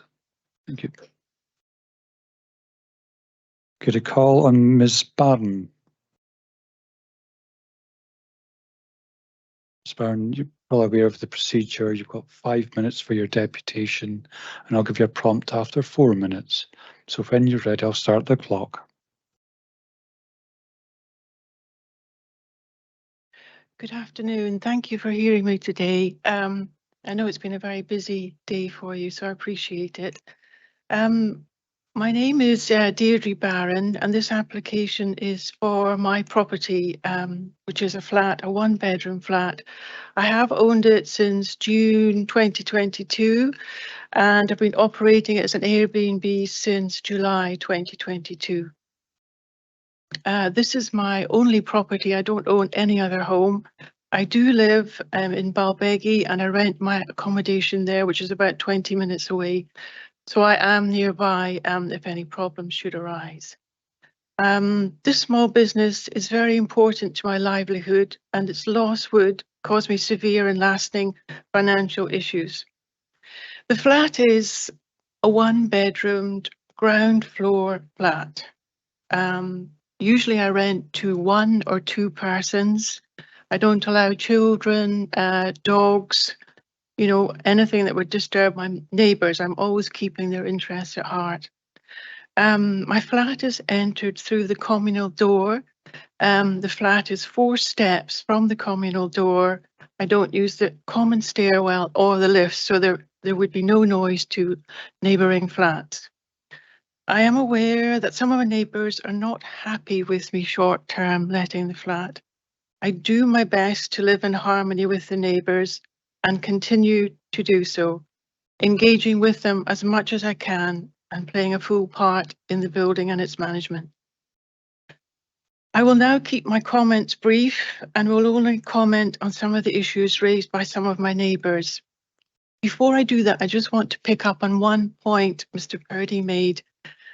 As soon as I realised I needed planning application, I employed Paul Houghton, a planning consultant who's been in touch with Perth Council. So he's taken me through the whole application. I am at the moment in process of applying for my licence. That's all taking time. Meanwhile, as you probably know, I'm allowed to operate. So I'm doing nothing illegal doing that. So I'm going to leave you councillors to read the case officer's report and make a decision on my application based upon that. But I'm just going to deal with a few of the comments. One was the use of the flat is not contrary to the title deeds. I have taken legal advice on that. and that anyway is not a planning issue, as you know. Noise. I am not aware of any of my guests causing any unsocial noise or disturbance to the neighbours. I assume the neighbours would have contacted me by now to tell me of that. Being a city centre flat, it is just as likely that noises may come from some of the other flats or outside of the building, which I myself have experienced when I've been there. I am very much hands-on and I deal with turnovers of guests. With Airbnb, I vet all the guests online. I meet and greet them at the property. House rules are discussed, such as bins, keys, etc. My cleaner and I now take care of the bins. Smoking is not permitted in the flat or in the vestibule or anywhere near the building. Again, I haven't heard of any issue with that coming up.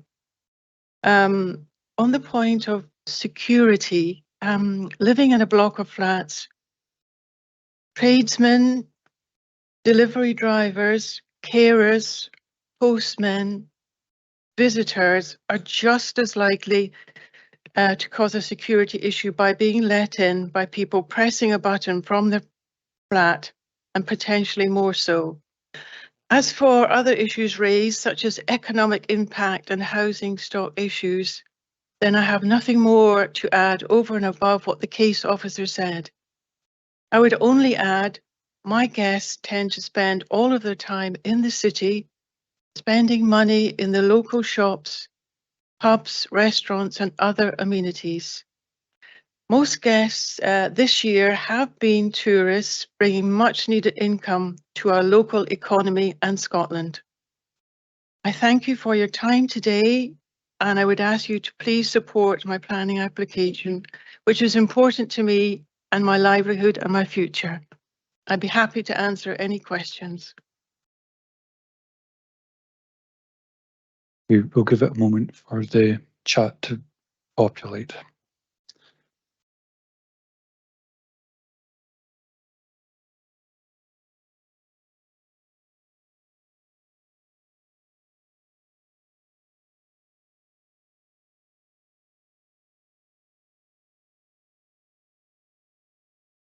No. There appears to be no questions, so you're free to go. Okay. There's no further deputations, convener, so I'll hand back to you. Thank you, Vice Convener. Can I ask members, do you have any questions for officers?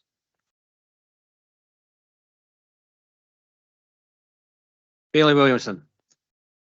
Yeah, thank you, Convener. My question is to Jeff to give some advice. I understand there was a court case in June this year regarding Edinburgh City Council about short-term lets, and I think from memory, and hopefully Jeff can correct me, there's not a presumption against awarding planning permission with joint stairwells. Is that correct?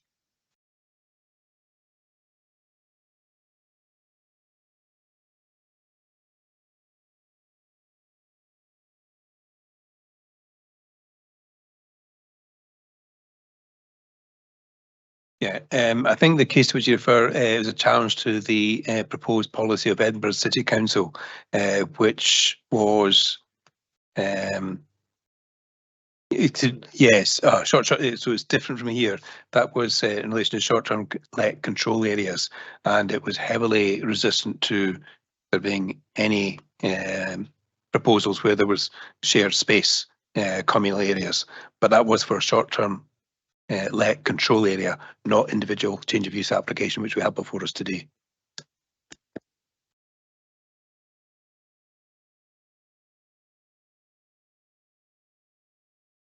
Councillor Cuthbert. Oh, we're almost finished. You relax. Right, this question relates to the waste. I was quite curious about this. Presumably, if it's a short-term let, it's just treated like a normal household and it's the same bins as normal. Can we condition, or is it ever conditioned that the commercial waste should be provided and supplied to the short-term let? Out of interest. No, that would not normally be the case, but we could certainly raise the matter with our waste services team to see if there's any issues or implications with the property being used as a short-term let as opposed to a mainstream residential accommodation. Councillor Braun. Thanks, Vice Convener. Just following on from Councillor Cuthbert a little bit, matters raised, waste, smoking, security. Are these really objections that should be voiced with licensing for short-term licensing? They're not really planning matters as such. That be right? Yes, I believe so. But I think our position as well as waste facilities are in place and are deemed as being satisfactory. I think what the point being made by the deputy was that he didn't feel that they were being used properly. Bailey McLaren. Yeah, thank you. I wonder, Mr. Fogg, if you could just elaborate about, we had an application a few months ago at this committee which we refused. There was a similarity. You know, this has been a repurposed building, which the planning application given at the time would have been for residential accommodation. Can you sort of refresh my thoughts on that? Because I remember at the time we had a strong discussion about that aspect of that building. I think the appeal case to which you're referring is one in Dunkeld, where the recommendation had been for approval but was refused by the committee, and that refusal of the committee was upheld by the reporter, who similarly refused the appeal, and he concluded in those circumstances that the regular arrival departure of guests was incompatible with the orientation of the buildings and the car parking. And in circumstances of that case, he supported the refusal of that application. Yeah, thanks. So just it was more the movement of the vehicles. The courtyardy style setting of that one that was maybe Mr. Smith's got the answer as well.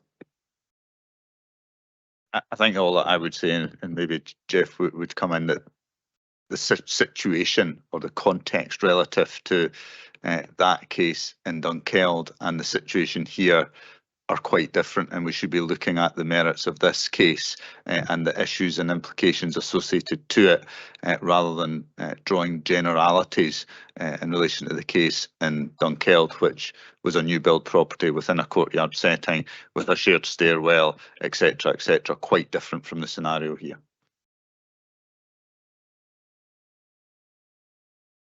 Any further questions? No further questions? Can I ask for a motion?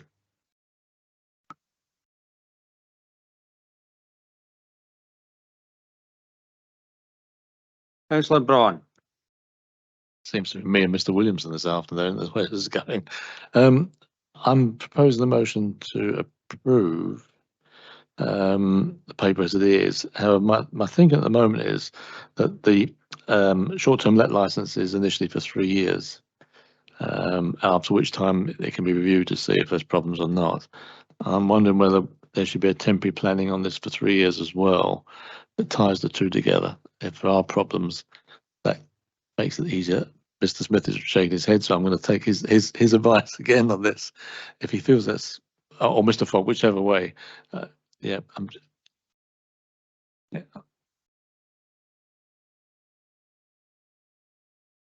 They are separate processes, but the rationale behind a temporary approval is it gives the opportunity for it to come back and allow it to be reassessed in light of circumstances as they then apply. So, not almost irrespective of the 3-year period of the short-term license, the committee may see it as appropriate protection to apply to any approval it was minded to grant today.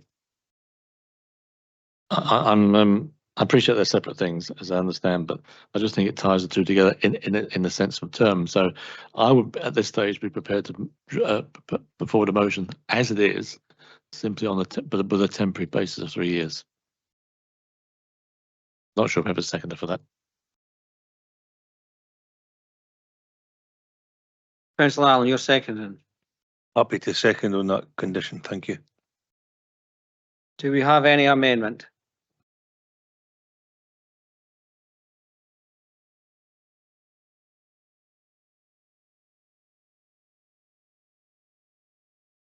No amendment? What's the condition? Approved as per the report. 10 years. Right, so it is approved as per the report with a temporary period for 3 years. Thank you.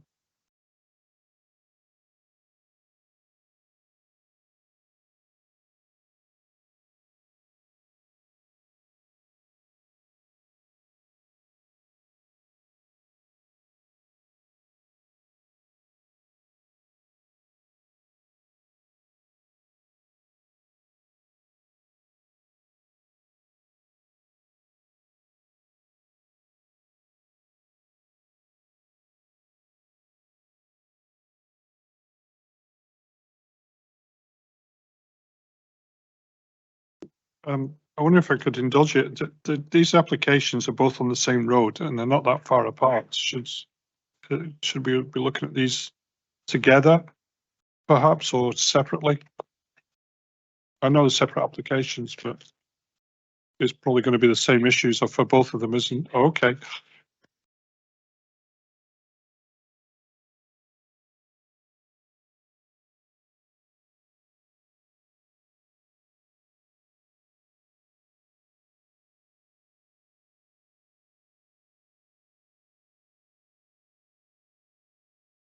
So I put Q in, I should have put C. I do apologise. Yeah, there's two aspects to this I'm concerned about.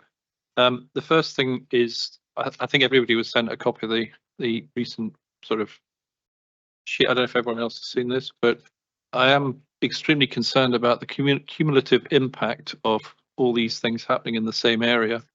And there's an awful lot happening around Cuperanga, so I would ask that to be looked at with regard to the application coming in. And the other thing is that the applications that are coming in, I think this one is for the battery energy storage unit. Were it a wind turbine, there would be some sort of community benefit fund. And I think we should be exploring, checking out with the Scottish Government and perhaps the developer whether that is something they might consider. Currently, there isn't anything being paid by the developers of these battery storage units. And I'll make the same comments on the solar farm because it's the same thing. Councillor Braun. Thanks, Camilla. Just two things. One, as always with batteries, that we ensure there's suitable access for fire service to get to them if they catch fire, because they are serious if they do. And the other point I'm going to make, which is really going to annoy Mr. Smith now, and I'm sorry about this at the end of the day, but we've had this comment made early on today about this distance of battery storage from substations. Is there any way we can get a definitive answer? I know when we spoke earlier on, we know that there's a degrading of electricity as distance along wires goes, but I'm just wondering if what was mentioned before, that there is no definitive requirement for battery storage to be within 3 kilometres of a substation. If we get a definitive answer to that in due course, that would be fine. That's my only point. Difficult to say, yes, at this time of the day.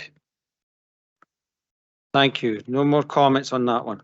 So we move swiftly on to the next one, which is the formation of a battery energy storage facility, including welfare and storage units, ancillary structures, control rooms, switchgear rooms, steel enclosure containing inverters, security and deer fencing, landscaping and associated works at land 800 metres east of Cuperangus substation, Pleasance Road, Cuperangus.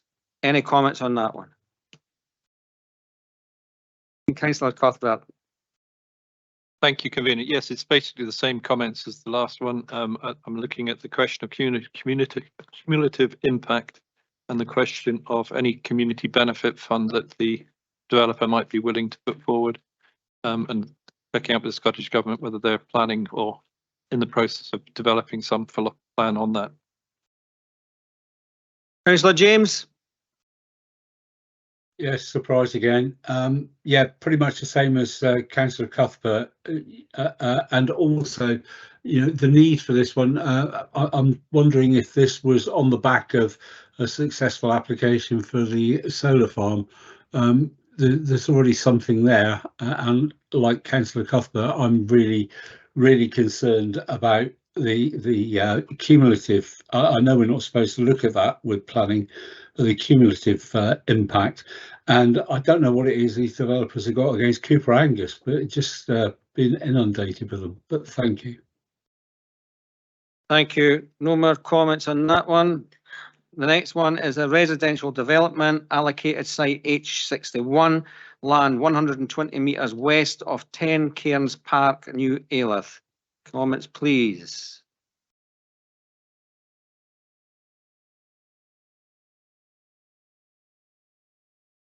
No comments. Thank you very much. And that, thank you very much for your time today. It's been a long day, but we've got through it. So well done, everyone. Thank you very much.